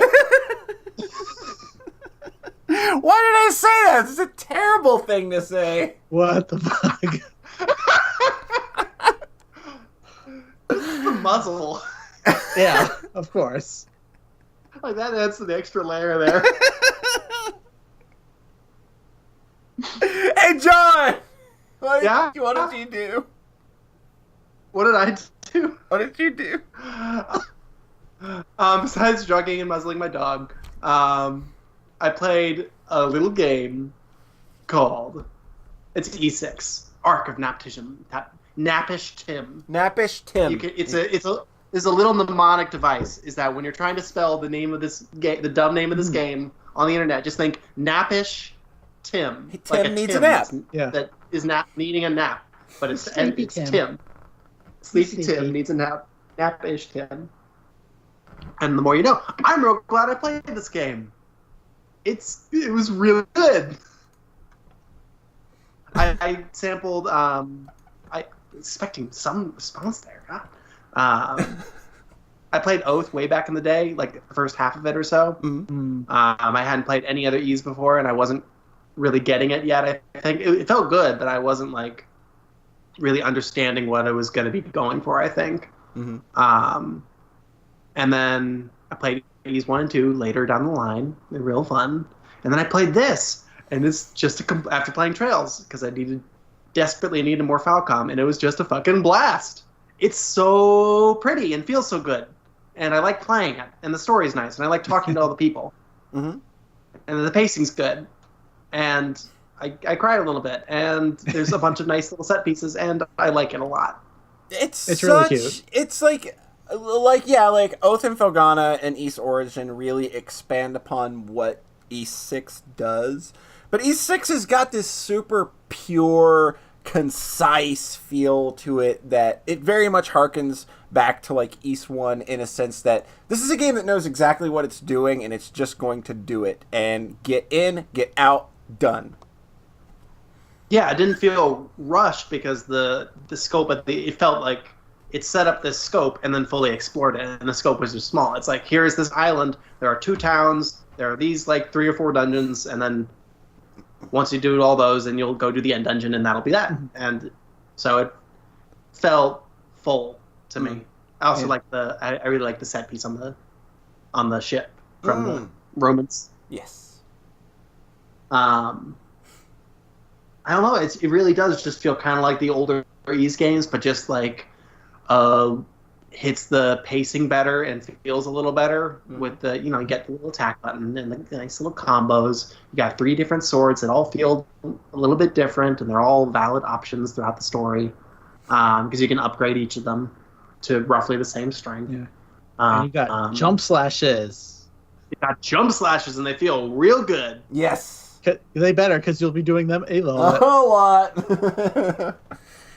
Yeah, like the magic is very, very simple. It's mostly just down stabbing and jumping up, slapping a bunch of enemies. And you do that for 10 hours, and it feels good the whole time because you're watching the little XP bar go up, and you're watching a little gold bar go up. And thinking, oh, now I can go get the armor, and then I can, I'm going to be level 12 soon. Now I can go fight maybe I can try fighting this mini boss I found earlier that kicked my ass. I'm going to go, I remember this dungeon now. I can go through there. You get a little mental map of the world in your head early on.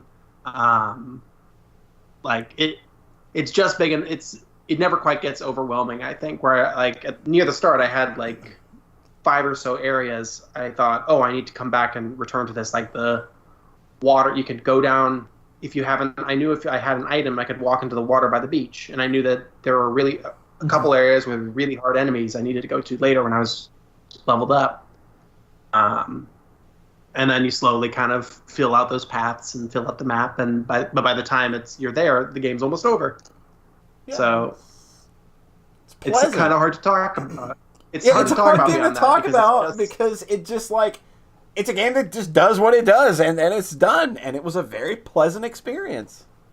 Yeah, it just feels kind of perfect. It's doing what it knows exactly what it needs to do. It made me think of Faerun and Skidmore games, where it's just I want to shake people and be like, this is so good. Why don't you see how good this is? This is what I want. Give me this. Please give me more like this, where it's just there's nothing in your face about it. Yeah.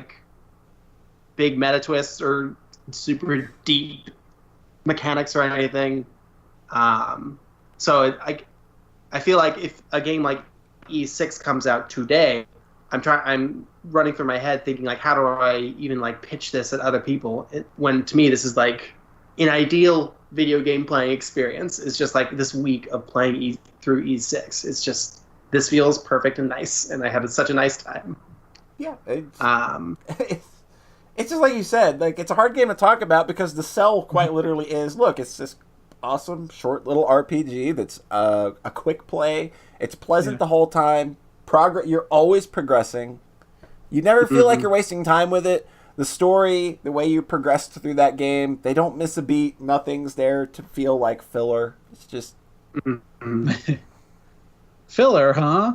Filler. Oh boy. Glances at E7. A little bit of that. I might be playing that one next because I don't want to jump straight into Oath because that's kind of the same engine. Yeah. I was thinking I could kind of jump to 7 and then back to Oath and forward to probably have a PS4 by then and play 8. And then I guess that leaves Origins and Chelchetta. Mm-hmm. But I think the one thing I said kind of after it was both with this and Trails is that these games seem to have a very warm and empathetic worldview throughout them. Just talking, the way the little colonialism story progresses, just maybe naive, but just feels wholesome and kind. And same thing with Trails, where every time it's just the way you could just know what the worldview of a story is based on how events unfold, how people are rewarded, how people are punished. And I just felt kind of an overriding niceness to this and Trails, and I'm feeling that a lot from just sort of the Falcom purview. Yeah, that's a big.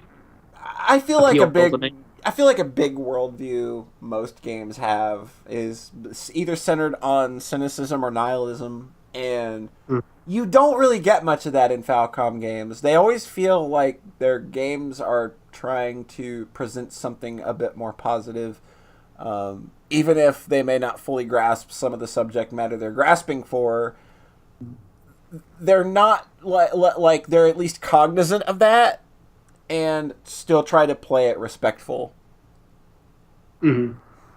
Yeah, I think we brought up like some of the queerness stuff and Trails in the Sky, and then versus like Cold Steel, where like even when they weren't being like progressive, they were at least not being cruel either, which a lot of other RPGs in that era and now can be. Yeah, absolutely.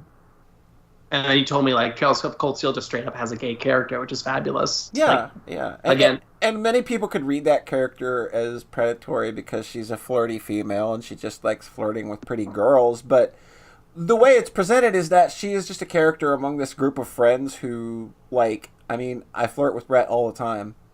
So it feels very much in that same spirit of, oh, this is just a girl who's very comfortable with her friends who accept her and are just totally fine with who she is and letting her just be who she is, rather than like the way I feel that would be pushed in other games or by other creators who are very terrible at presenting. Like an Atlas game. Like an Atlas game where it's like, hey, here's some gross gay guys and they want to fuck your cute boys.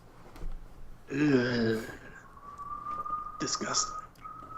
And of course, all of us, and then we're playing like, oh man, hell yeah, these cute boys.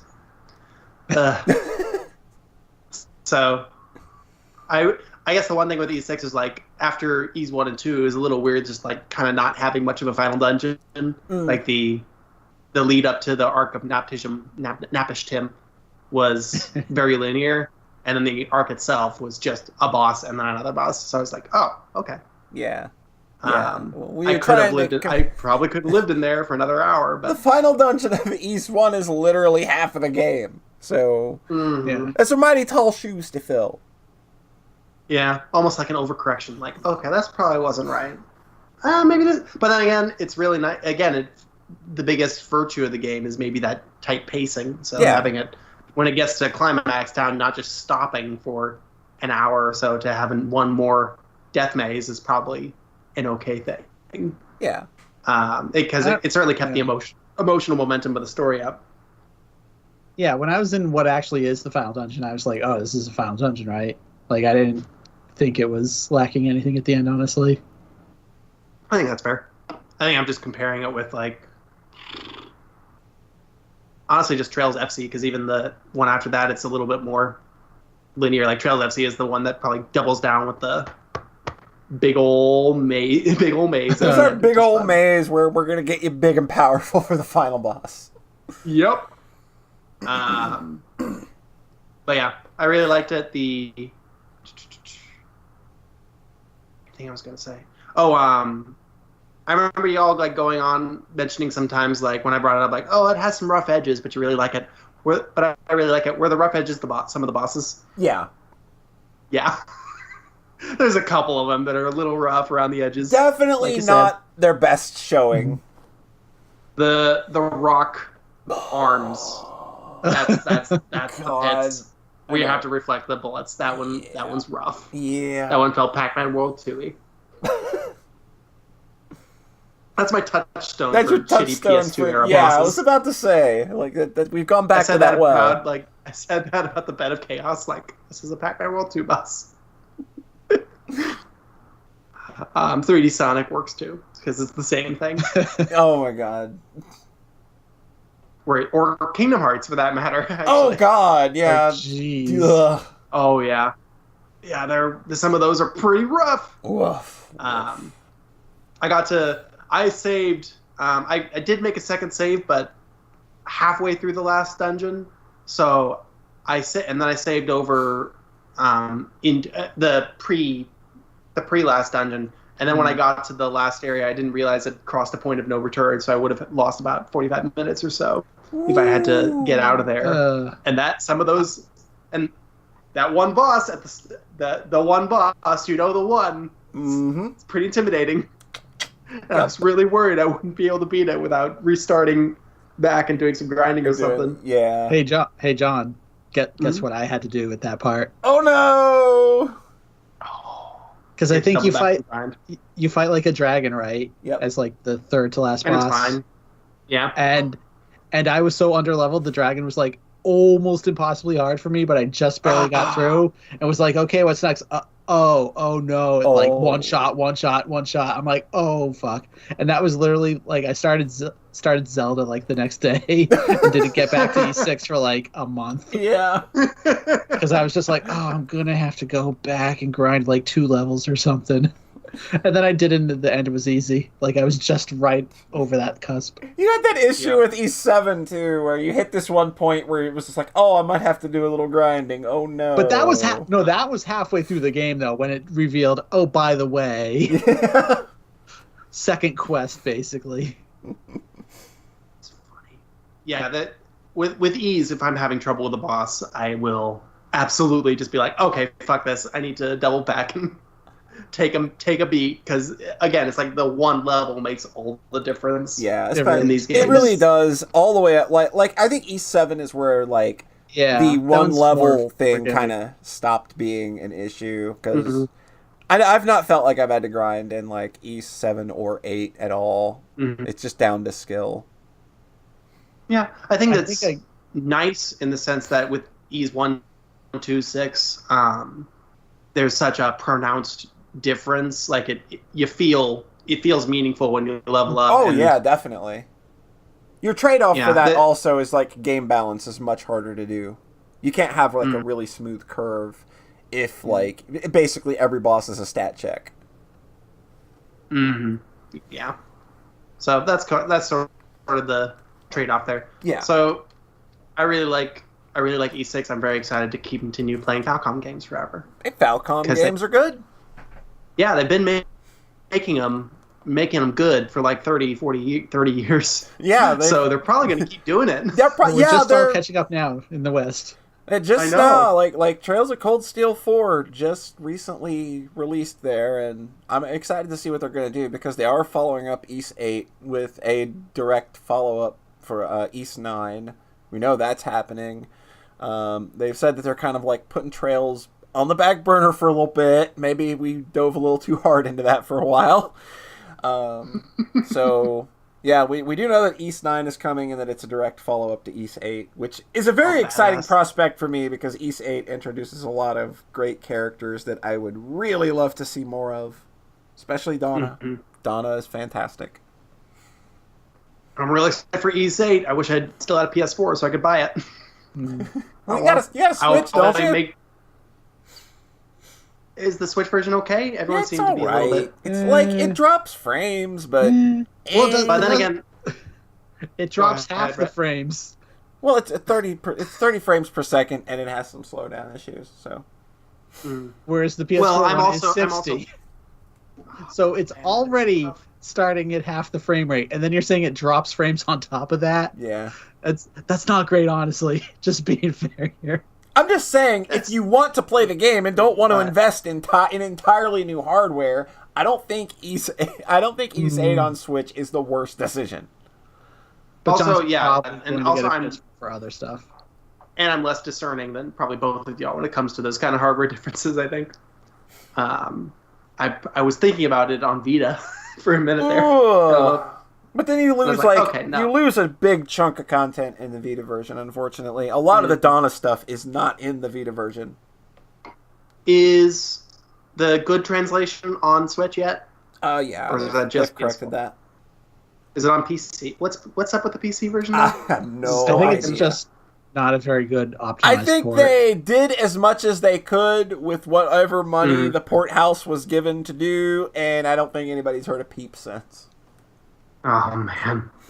All right, poor Falcom. Jetstorm's got a point. Like PS4 has also got Dragon Quest XI, which would probably interest you. PS4 also has fucking Bloodborne, which I really want to play more of. It's very good. So there's good incentive for you to get a PS4. I'm getting a PS4. Yeah. That's the thing, is that I'm getting. Yeah, if you are getting a PS4, don't. Yeah, if you're getting a PS4, don't settle on East 8 for a Switch. No, yeah, I'm gonna get a PS4 probably by the end of the year. If I don't, then maybe I'll get it. But Yeah, and besides, I'm kind of okay playing 7 first. Hey, I'm if it going to comes play down to it. Knack I at also- some point, Colin. Don't you worry. I'm totally And fine. obviously, I really... Go ahead. I'm totally fine with whatever Knack is, and I'm sure people are just over conflating how bad that game is. Actually, Nah, I actually have played the first one. it's totally a fine video game. It's real bad. Nah, it's totally a fine video game. It's I heard totally fine. Knack 2 is fine, but Knack 1 like really It is. sounds like they bad. really got an act for making Boom! better videos with the second one. Boom! You That was should be pretty writing. belabored. I don't know if that deserves a boom. You should be writing headlines for Kotaku.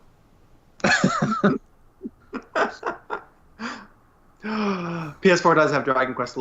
I will enjoy that, no doubt. Knack I just and Daxter. really like. I've started 2 more RPGs since finishing E6. Oh, I'm 6 Jesus. hours into one of them. Oh. Yeah, I was doing the whole I'm- like, oh, we can't talk about JRPGs thing, and then I was like, oh yeah, John's going to talk about Dragon Quest next, I think, and then you brought out Yeezus 6, and I'm like, oh shit, I forgot about that. Man, we did Yeah, play no, a I'm lot only- of I'm only- JRPGs. I'm only 6 hours into the 4 replay because that was my first one. I don't think that's not a segment. It's just I nice. just forgot you Love played Dragon Quest. another JRPG on top of those. What I'm saying is that I started another one on top of Dragon Quest 4 after finishing E6. I want a portable one and a console one. That way I can fill in the void wherever I am. There you go. Always Video games JRPG at filling the the ready. void. Just a That's what JRPG. they're for. Just an RPG wherever you go. Exactly. That's all I want right now. I think I might be a little bit stressed about work, and I'm going into a hyper obsessive phase, and it feels good. Might be it. Definitely sounds like it. Just like with Castlevania, whenever bad things happen in jeez. life. It's okay. I'm okay. I have Dragon Quest and Falcom, so I will be okay forever. They'll take care of you. They'll take real good care of you, and they'll make you feel good too. They do. A bunch of stuff I just said kind of carries over because Dragon Quest is just really feels good and nice, and when you level up, it feels good and matters. I just keep saying feels good and nice because that's Feels good what I'm and after nice. right now. But Want John, what if something it to had make you real-time feel. combat? Just like Final Fantasy 15. Didn't Dragon Quest 9 have real-time combat or something? No, they wanted it to, but then people got really mad about it, so they were like, Ah. "No, never mind. It's the same. It's the The same as it series always is was." not allowed to change anything. That's quite literally Yeah, the thing with Dragon Quest is it is the traditionalist RPG up and down. Mhm. Like they are not allowed to change anything about that series. Except making it an MMO, apparently. Well, yeah. Yeah, that's kind of why I'm okay, like replaying 4 and 5, even though I've got a bunch of the later ones that I haven't touched. Just because I'm like, 1 through 5 was when this was completely changing the game for everyone, and then Yeah. after that, it's like kind of making more Dragon Quest. I When want to people rip off replay. Final Fantasy or whatnot. I want to replay 8 at some point. That game's lovely. Yeah, I want to get that because they have the nice 3DS version now, so I can play it on the go. 7's remake sounds very classy and like it streamlines a lot, which will be nice. Yeah, I like 11 is on my to-do list. Probably not this year though. Like I definitely want to play that game, but I don't think I'm getting to it this year. Yeah, that's where I'm at because I still want to play Trails in the Sky 3rd, That's like before any other big RPGs. I cannot wait for that game to wreck you. Oh, it's gonna destroy me. Oh, just fuck my shit up. Just fuck me up, y'all. Just fuck up my heart. Just obliterate my butthole. That's what I want. But only after I finish these 2 other RPGs. So Dragon Quest 9 is the DS one? Yeah. Yeah, I beat that. That's the only Yeah. post 5 one that I've beaten. And then 10 never came out here because it's online, I think. Yeah. Yes. Okay. So 11 is basically the 10 of America. They should have just called it Dragon Quest 10 right here. That would've been It's perfect. really weird because Final Fantasy 11 is the online one, so it's like, Yeah. oh wait, it's not the same number though. Mhm. Yeah, it sucks. Like it feels like it should have been. Like 10 should have been a main game. It feels bad that we Yeah. can't play that, and also that it probably wouldn't be very fun anyway because it's an MMO. Yeah. On the Wii U, I think. Yeah, it's on the Wii U. And Fuck, what a weird thing. yeah, it's a weird thing, but the community seems to really enjoy it, so Like, it's got, like, it's not just something they shit out. Like, there's obviously a community for it, and people seem to like it, so. Well, that's nice, at least. Yeah, I'm sure 11 is super lovely. I just got to see a thread today. I got to see, like, retweets today that were like, man, Dragon Quest XI's combat is so archaic and bad. I wish that it was not. It's like, yeah, I wish it was, like, Final Fantasy 15. That'd be great. Man, it's just like I've been seeing that a lot lately of this weird rebellion against menu-based combat in RPGs, and it's always coming from people that's just like, I don't know. They always seem like they have a stick up their ass about anything that is like in any way uniform or in any way traditional. Like, they've just got a huge stick up their ass. Like, not everything has to reinvent the fucking wheel. And I'm so tired of the mentality that in order to be good, something has to. Or just, like, looking back at older games, it's like, God, why do we like Chrono Trigger? Look at all these terrible things about it. There's just enemies jumping out of the bushes constantly. How do people put up with this? I've heard that. God. I don't understand. I've seen some just red God hot... forbid we have random encounters. I have seen and some triple, God red... forbid, there might be a boss we want to grind for 5 minutes for. Oh, man. This game is just... This is imposing on my time as a consumer. Oh, God. Just like... It's so weird, and I don't know where it comes from. I don't know why people care so much, like, about things like that. It's just like, okay, fine. It's like... Yeah, Dragon Quest XI, it's very traditional. That's the thing. If you're this fucking salty and butthurt about it, then it's probably not for you. Why do I have to see 20 fucking tweets about it? I don't get it. Especially since nothing I've played really feels like Dragon Quest, especially games coming out now. It's like, it's filling a niche. The niche of games that feel like Dragon Quest. Games no one that feel like Dragon Quest. Games that are just fucking pleasant to be in. Like, I've seen like video of this game, and it's gorgeous. Like, this game is like a cute and fascinating little world that is doing what its audience wants to do. Why are you bitching about it? It's not for you. Like, I spent like 3 or 4 hours today in bed just like playing Dragon Quest 4 and like being Torneko and running my little... I just bought my little shop, and I get to go to the dungeon and get the swords for the king because he wanted 6 swords for his people. Oh, this is so nice. It's just... It's hitting all the neurons in just the right way, and I think that's simple, though. It's so simple. Where's the ambition? Where's the depth? Why can't it be deep like Final Fantasy 15? Yeah, the same people I've really seen. Likes Final Fantasy 15. I've seen the same people make those comments, though. Like, those aren't just made up. I've seen people bitch about the simplicity of Dragon Quest and then be like, Final Fantasy 15, greatest shit ever. Really? Or just like everything has to have like Final Fantasy 10 is probably deeper.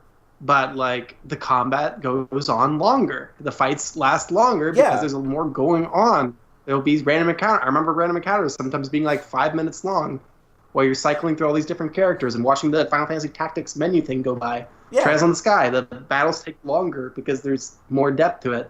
And when you're less deep, like Chrono Trigger or Dragon Quest, like, it moves at a nice clip and it keeps things...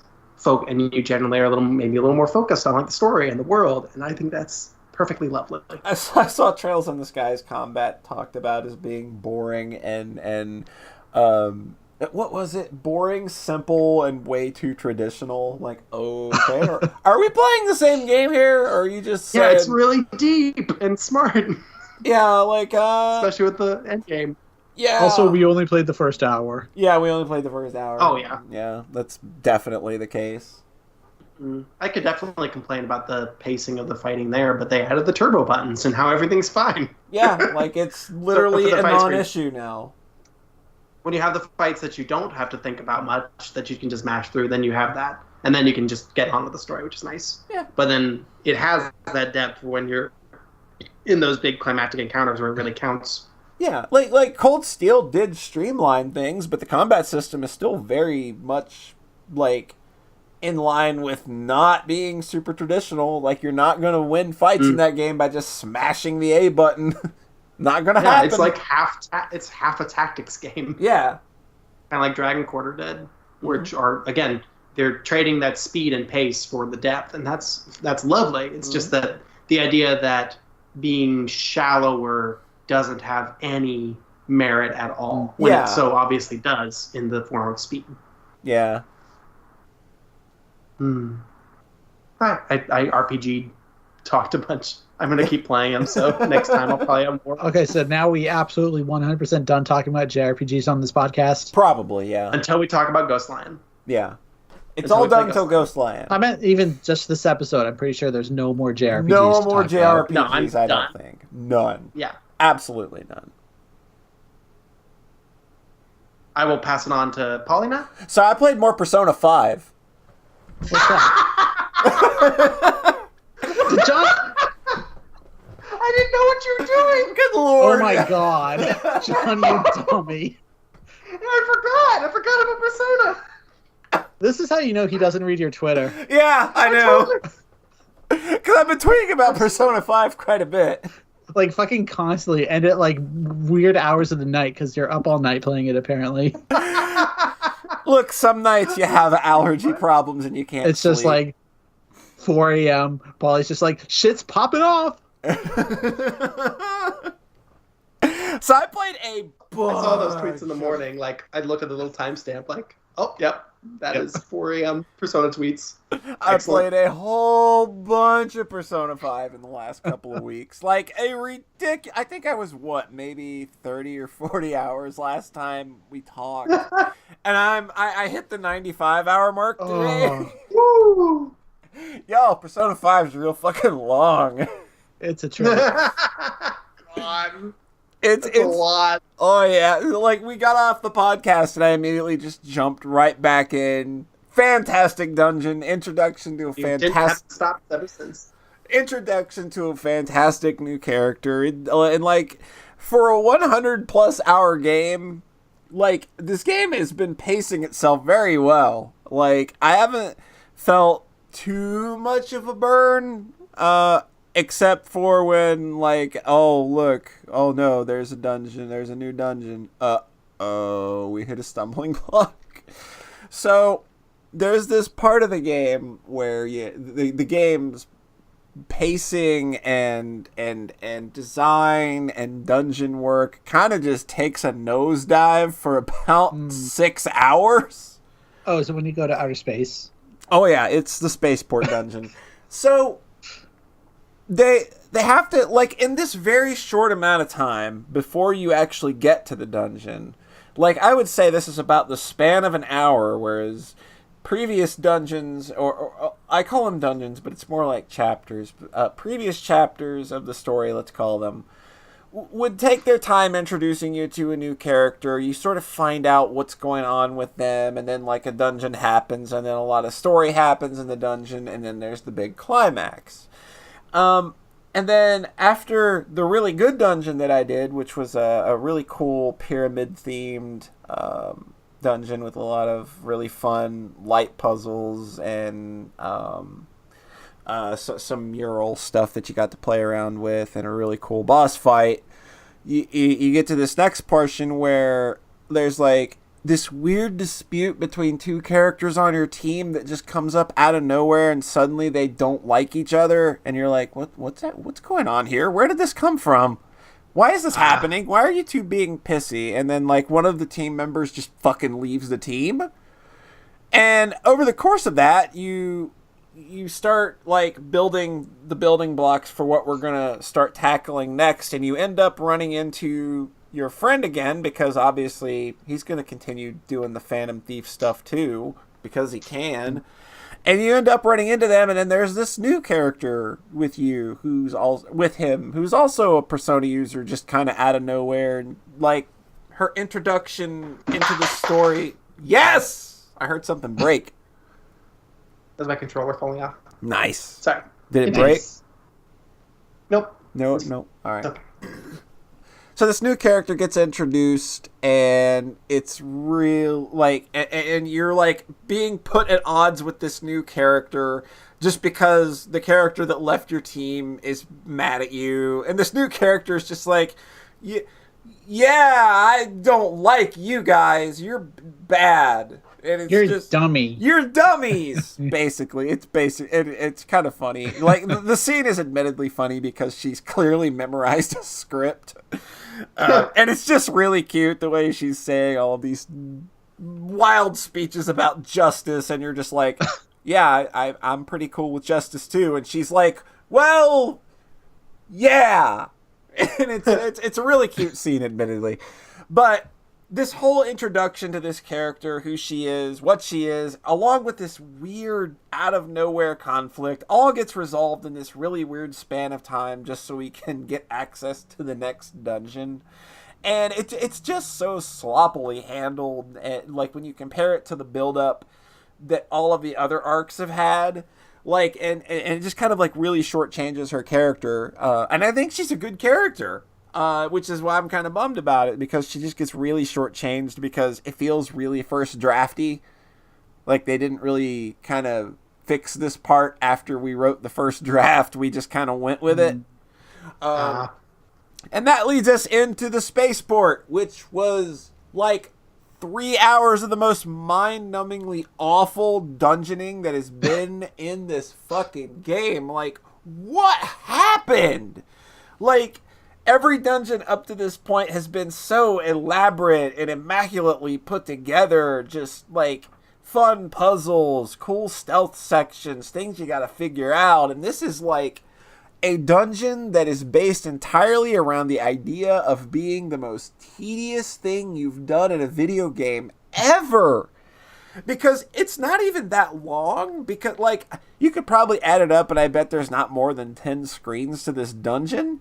It's the fact that it's one of those dungeons that makes you do everything in a, like, super tedious back and forth in the same room 3 or 4 times manner. So, like, the conceit for the first puzzle is you have to find, a section director to get his key card to open the elevator that's on the floor. One of these. And what you have to do is there are these worker robots, and you've got to sneak in their room and spy on them to get information on what the section director, like, what his personality is or what he likes and shit like that, right? So then, like, there will be, like, 2 or 3 big boss fight robots that will spawn in separate rooms that are, of course, way too fucking far away from each other. And you have to go find one, have a conversation with it, and then use the information that you got to determine if that's the section director or not, and then whether you want to choose to fight them or not. And if you're wrong, you have to do a really long, awful boss fight. And if you're right, then it changes shifts. And you do this fucking 3 times. In the same goddamn area. It's so bad. And then there's like, the section after that is, I have to create a bridge. It's just like this big-ass series of rooms where you're creating bridges. And then there's like the third section where they add timers to that. Where you've got to, like, create the bridge, go across, you've got 20 seconds, hit the next switch, keep going. And then there's, like, the final area, which combines all of this bullshit. And it's just like, and even the boss fight is literally just tedium. It's just fighting the boss fights that you fought earlier, only you fight 4 of them at a time now. Oh, man. You don't actually fight the boss of the dungeon. You literally just fight like 25 or 26 helper robots in different configurations, but like the only catch is that like he can order them to like self-destruct and cause like major damage to your party. And then like once you beat all of the minions, you just do like an all-out attack on him and win. And I mean, and that's fine. Like thematically, that makes sense given what the character is, because he's just like a dude that owns a corporation and sees all of his employees as robots. So that's kind of like the conceit here. And so like they do all of the fighting during that fight with him, and you're like on like a 20-minute timer for this boss fight or something too. Like it's not super I had to throw strict. that in there. Yeah, it's not super strict. Like, I think I finished it with like 10 minutes left. No, it's a 30-minute timer, and it took me 20 minutes to chop through all of those robots, and it was just like everything about that part of the game is so bad. Like, Persona 3 and 4 have these parts in the middle from like July, August, and September that feel kind of real mushy and inconsequential and not a lot's going on and they're kind of boring. This is just like a span of maybe 10 days in game, but it's just like I was grinding my face against the pavement to get through it. It felt so bad.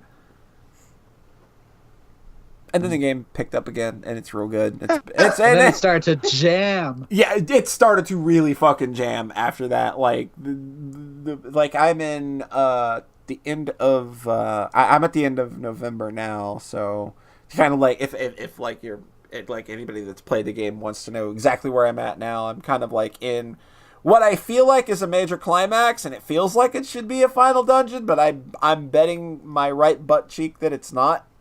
I'm betting there's like one more. I don't want to know. That's not me telling chat to let me know or anything. But I have a feeling that there's just like one more thing we need to do, and I'm hoping that it's not one thing too much, because like Persona 4 did that, where January just like why did that happen? Like, it was so bad.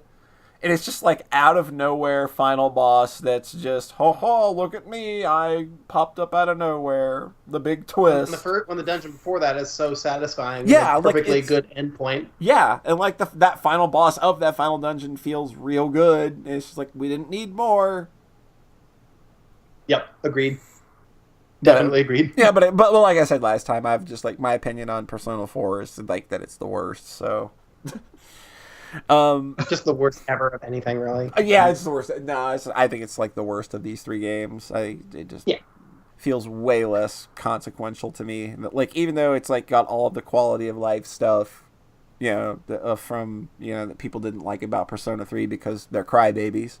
Their crybabies don't appreciate that the characters in Persona 3 don't instantly like you and love you and would die to protect you. Yeah. And listen to everything you say. Yeah. Basically. And that you can't control them in battle.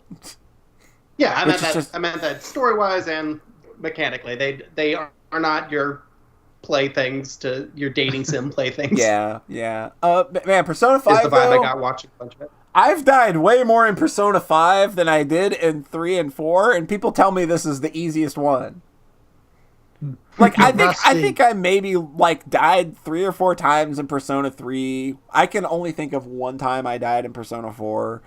Like, I've got my shit blown out so hard in Persona 5 quite a few times that it's just like, ow, okay. I lost. There are only 3 Persona games. Yeah, there are only 3 Persona games. Persona 1, Persona 2, and the other Persona 2.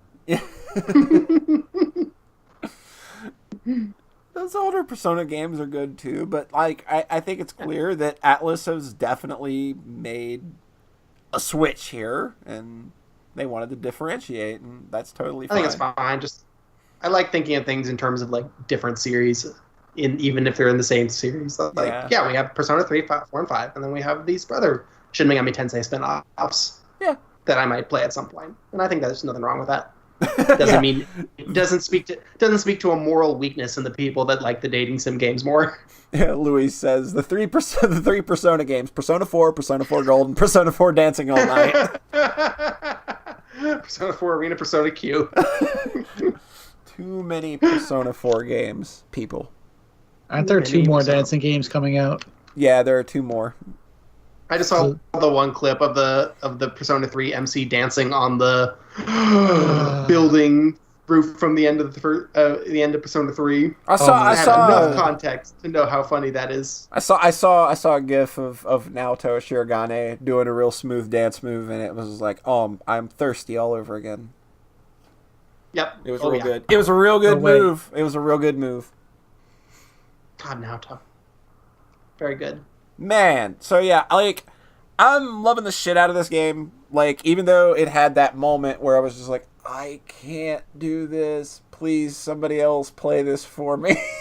It was literally that, like, I wish I would have known anyone who could have just played that for me. It's so bad.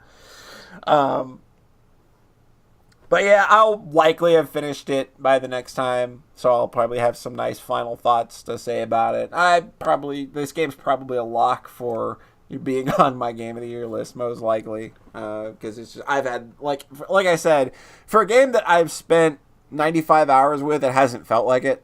Like, people say that, like, this game has really bad pacing, but, like, I don't feel that it has, because I feel like it's not writing for the climax as much as Persona 3 and 4 did, where you get these big climaxes and then a drought, a big climax and a drought. And I think that Persona 5 is better at handling that in a smoother manner, where you'll build to a climax, but then you'll ride back down smoothly and then back up, rather than just getting dropped off to nothing.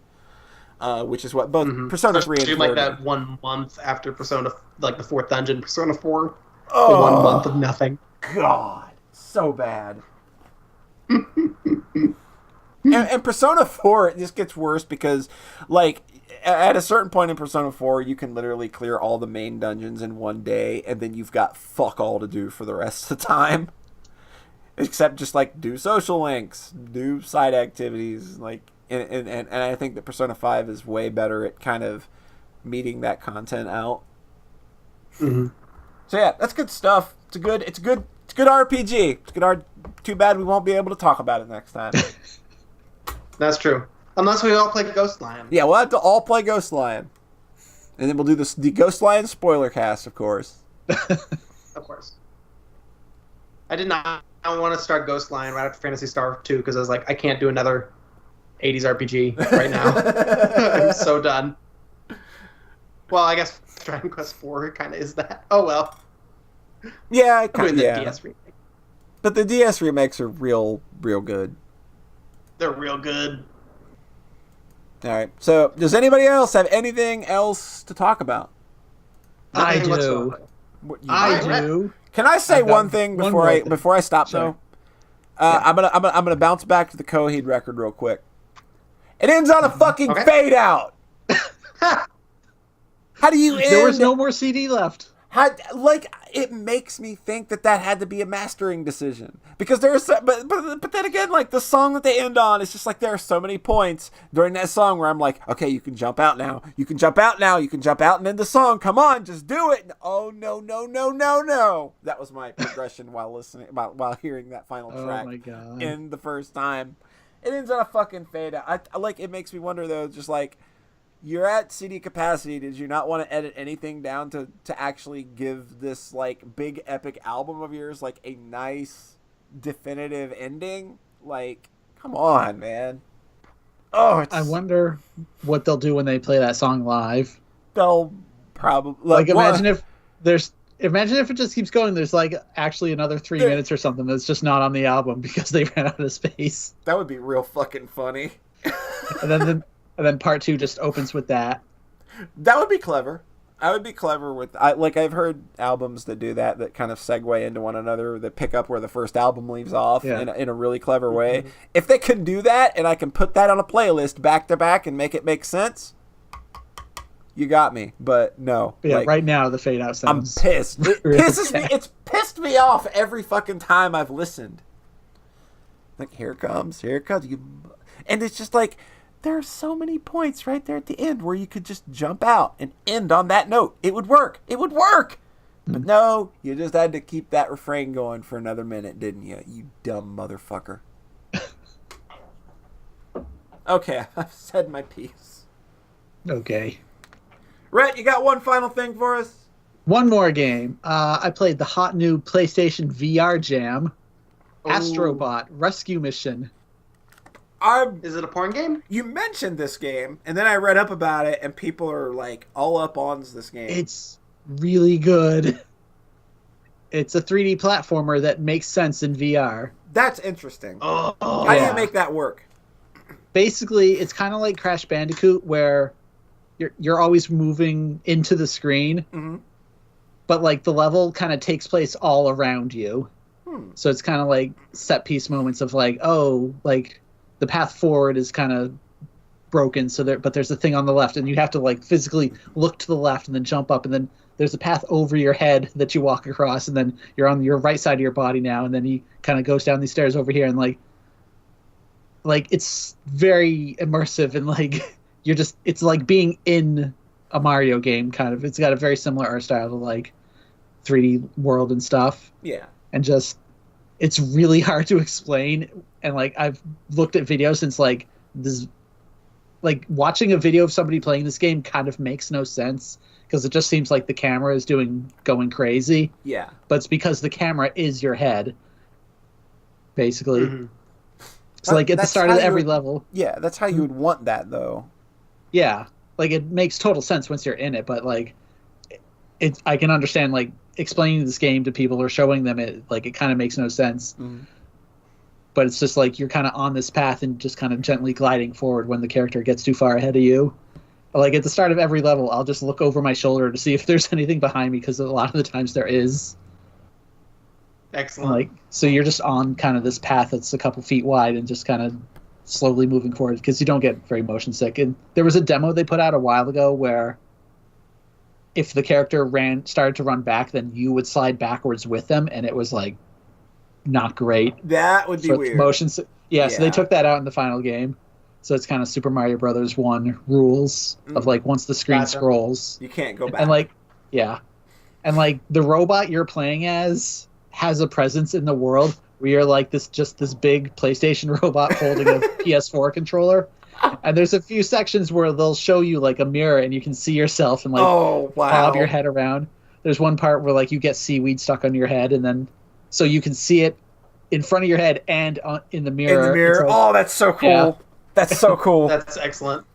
And then this one part, so like you're controlling this character with the DualShock, obviously, and it's a very simple game where you've got like punch and jump and move, and that's basically it. And like you can do a little hover, and the hover is smart because it shoots lasers out your boots, nice. Which will hit enemies below you, so you don't actually have to jump on things, and it'll also point towards where you're going to land.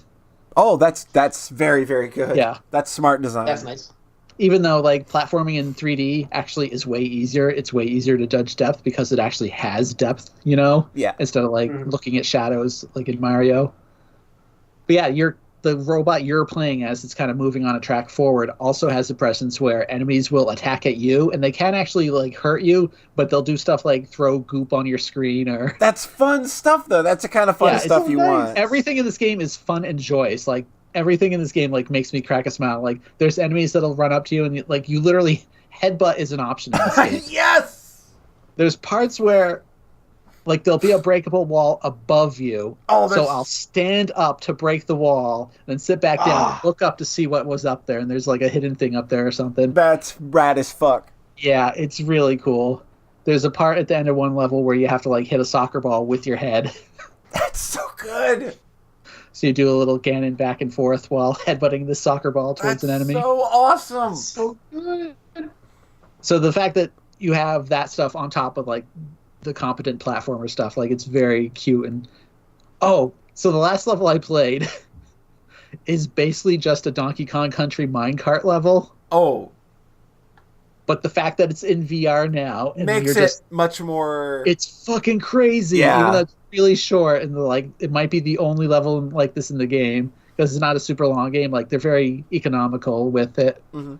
But it was like, man, like this is the future. I can't go back to these flat games anymore. But yeah, this minecart level is super cool because like first it's kind of taking place in front of you, and then they dive down, and then you're looking down on top of the track, and then they'll kind of roller coaster back up and be on your left. And, that's so cool. So it's all around you, and as you're kind of moving forward, chasing after them. And I've heard this game kind of just keeps getting better as you go along. It sounds like they've got like somebody's hit on like the VR experience to sell this thing finally. Yeah, people are saying like this is kind of the new killer app for it. I think they're doing a bundle with it too. There's one level where probably need it. Yeah, it's really cool that one? Yeah, cool. It's based when the PlayStation 4 came out. There was this free thing called the Playroom that had these cute little robot mascots, and then So it just so happens that their design is really close to the PlayStation VR, like the white, black, and blue. Yeah. So when PlayStation VR came out, they made a thing called PlayStation or Playroom VR, which had a one-level platformer that was this, but kind of a demo version. And then like 2 years later now, they've made a full game out of it, and it's amazing. That's really cool. Yeah. There's one level where instead of just sliding forward, you're kind of on a huge beanstalk. So as your character hits checkpoints up above you, you raise up as well. Oh, wow.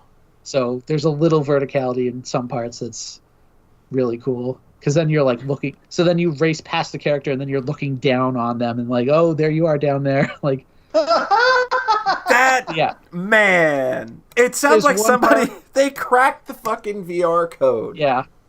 Like there's so many just fun little interactions like this where the character you're controlling is like always looking at you, like, and he waves at you and it's super cute, like hello. That's do that again. Nah, do it there's again. one part where he can jump on your helmet, which is the first time it happened. I was like, what the hell just happened? He's like got his hands on your screen. He's moving your head around and shit. Yeah. And it's super cute because, like, if you get real close to him, it's like he's only like 2 inches tall. You know, that's so cool. It's really adorable. Like every reaction I see to this game is like, this game has made me smile and grin like nothing else has in years. Man, it's such a cute, pure game. That's so awesome. Yeah. Yeah, I've done like the first 2 worlds. I think there's only 5 worlds though, but I'm savoring it. Yeah, just like it's kind of like how I did. With Kirby's Epic Yarn, is that like you just take that a little bit at a time because I need that in really small doses. I need that game when I need it, not when I want to play it, just when I need it. Yeah, because if you rush to the end of the levels, they're really short, but the whole thing is about like looking around and finding the collectible friends that it's very similar to Bullet Phase where you're this cute little robot and you have to rescue your other cute little robot friends. Yeah. So like they will be hidden in such like really clever places because like I always remember this thing in the Portal documentary where there's like they say like the hardest thing to get anybody to do in a game is look up. Yep. So guess what's even harder in VR? Looking up. Getting people to look up. Yeah. So a lot of the times it's just like, oh, if you just look straight up at this point or if you look straight down, but like having to physically do that is really crazy. Yeah. Yeah, and one of the other collectibles is a chameleon that's kind of visible, but then if you look at it for a few seconds, it'll kind of pop and you get a bonus level if you do that. But yeah, the fact that they've hide stuff in like plain sight, but you just will walk right by it because you're just not turning your head the right way. It's really neat. That's interesting stuff. And I have to imagine like there's a lot of fun psychology that goes into a game like that. Mm-hmm. Door Curtain asked what the game is called. It's Astrobot Rescue Mission for PlayStation VR. Great name. Sounds rad. That definitely it's really cool. Like sounds really rad. I want it. If there is a VR like I only want to play Super Hot in this. It's weird. I feel like there's the Trinity now. You've got your sense of violence and your wholesomeness. The 3 killer apps. Yeah. The Holy Trinity has been realized. PSVR is real now. Yep. Yeah, it's really nice, and because, you know, the graphics are kind of a nice stylized thing. Like, it looks really sharp. Yeah. Feels like it'll age nicely. Oh, yeah, that's definitely a big plus. Yeah. So that's it, I think. That's it. Are we ready to wrap up this fine edition I've got of the RPGs Sockscast? to play. Yeah, gotta play, we all gotta play Ghost Lion. So yeah. How long is that one? I didn't check how to beat. I think I saw. Is it even on there? I think I saw a long play that was maybe 4 hours because 4 hours seems doable. Yeah. I don't know. Potentially. All right. Well, I want to thank everybody for coming out again tonight. I want to thank Tengu, Gemini, Rhett, and anybody else that dropped subs or you dropped bits. It's always appreciated. I don't know what's wrong with you other motherfuckers, but They just don't love us. They don't love us enough, I think. I think that's really it. If they cared about us more, they would. John Thayer, where can we find you? Farawaytimes.itch.io. And Rhett. in3.tumblr.com. You can find me as always at polyatsucksmakepeoplesexy.net. And remember, we are the podcast that loves you. We are the only ones that love you. Thanks again for coming out, everybody. You have all been lovely, keeping the chat lively. We love you guys a whole lot. Yeah, that was nice. Good chat this week. Yep, absolutely. I'm going to go ahead and press the stop streaming button now. You kids go have yourselves a nice rest of your evening. Have a good work week. All that fun stuff.